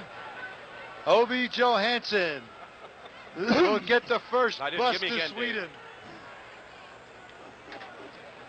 Right. Unbelievable. And folks, if you think things went bad this week, tune in next week when we play Dallas. I tell you, the enchantment's going to end pretty soon with. Vermeil? Well, you know, this is a bad-looking football team today. Defenses. Defense played good, really. Tell you one thing, the offense. the season was starting over. The Patriots be a tough club to beat. I don't see how they've lost 4. Boy, they got players. Team speed.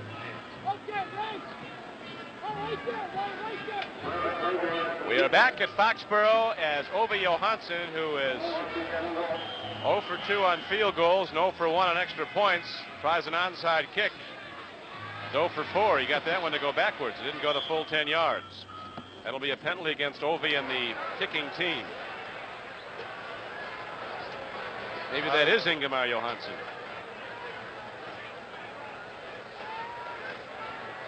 The cry goes out in Philadelphia. Horst Muhlman, where are you?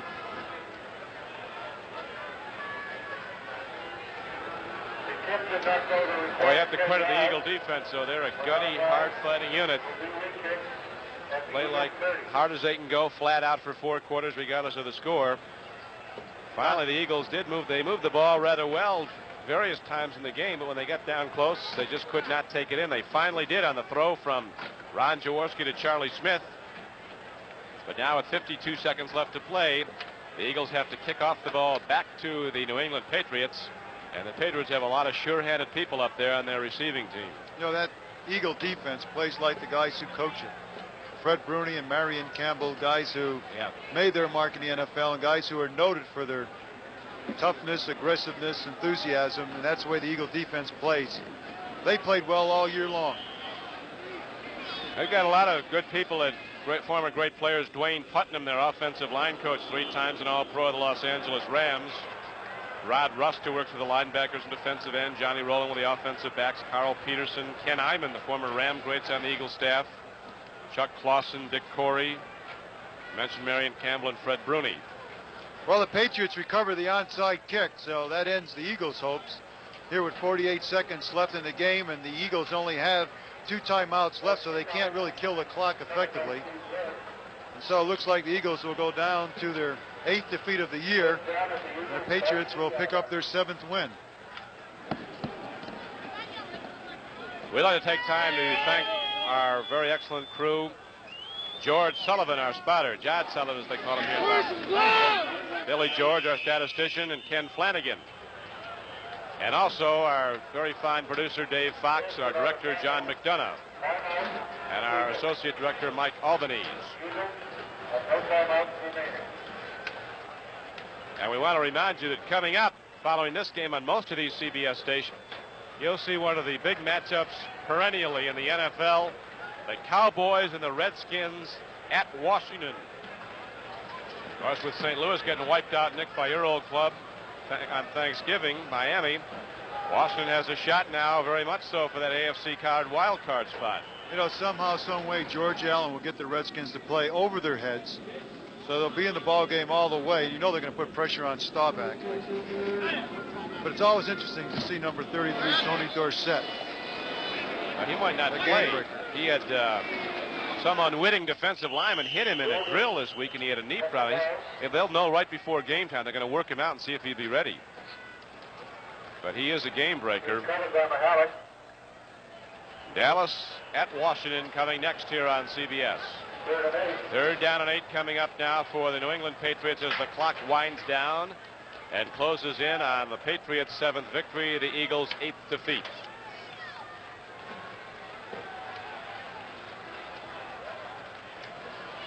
Remind you again, next week, some of the great weightlifters in the world will be on display here on CBS at 5 o'clock Eastern Time on the CBS Sports Spectacular.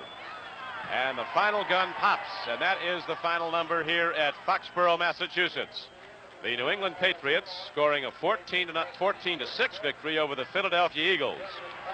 Two first-half touchdown passes by Steve Grogan proved to be the difference as the Patriot defense did the rest.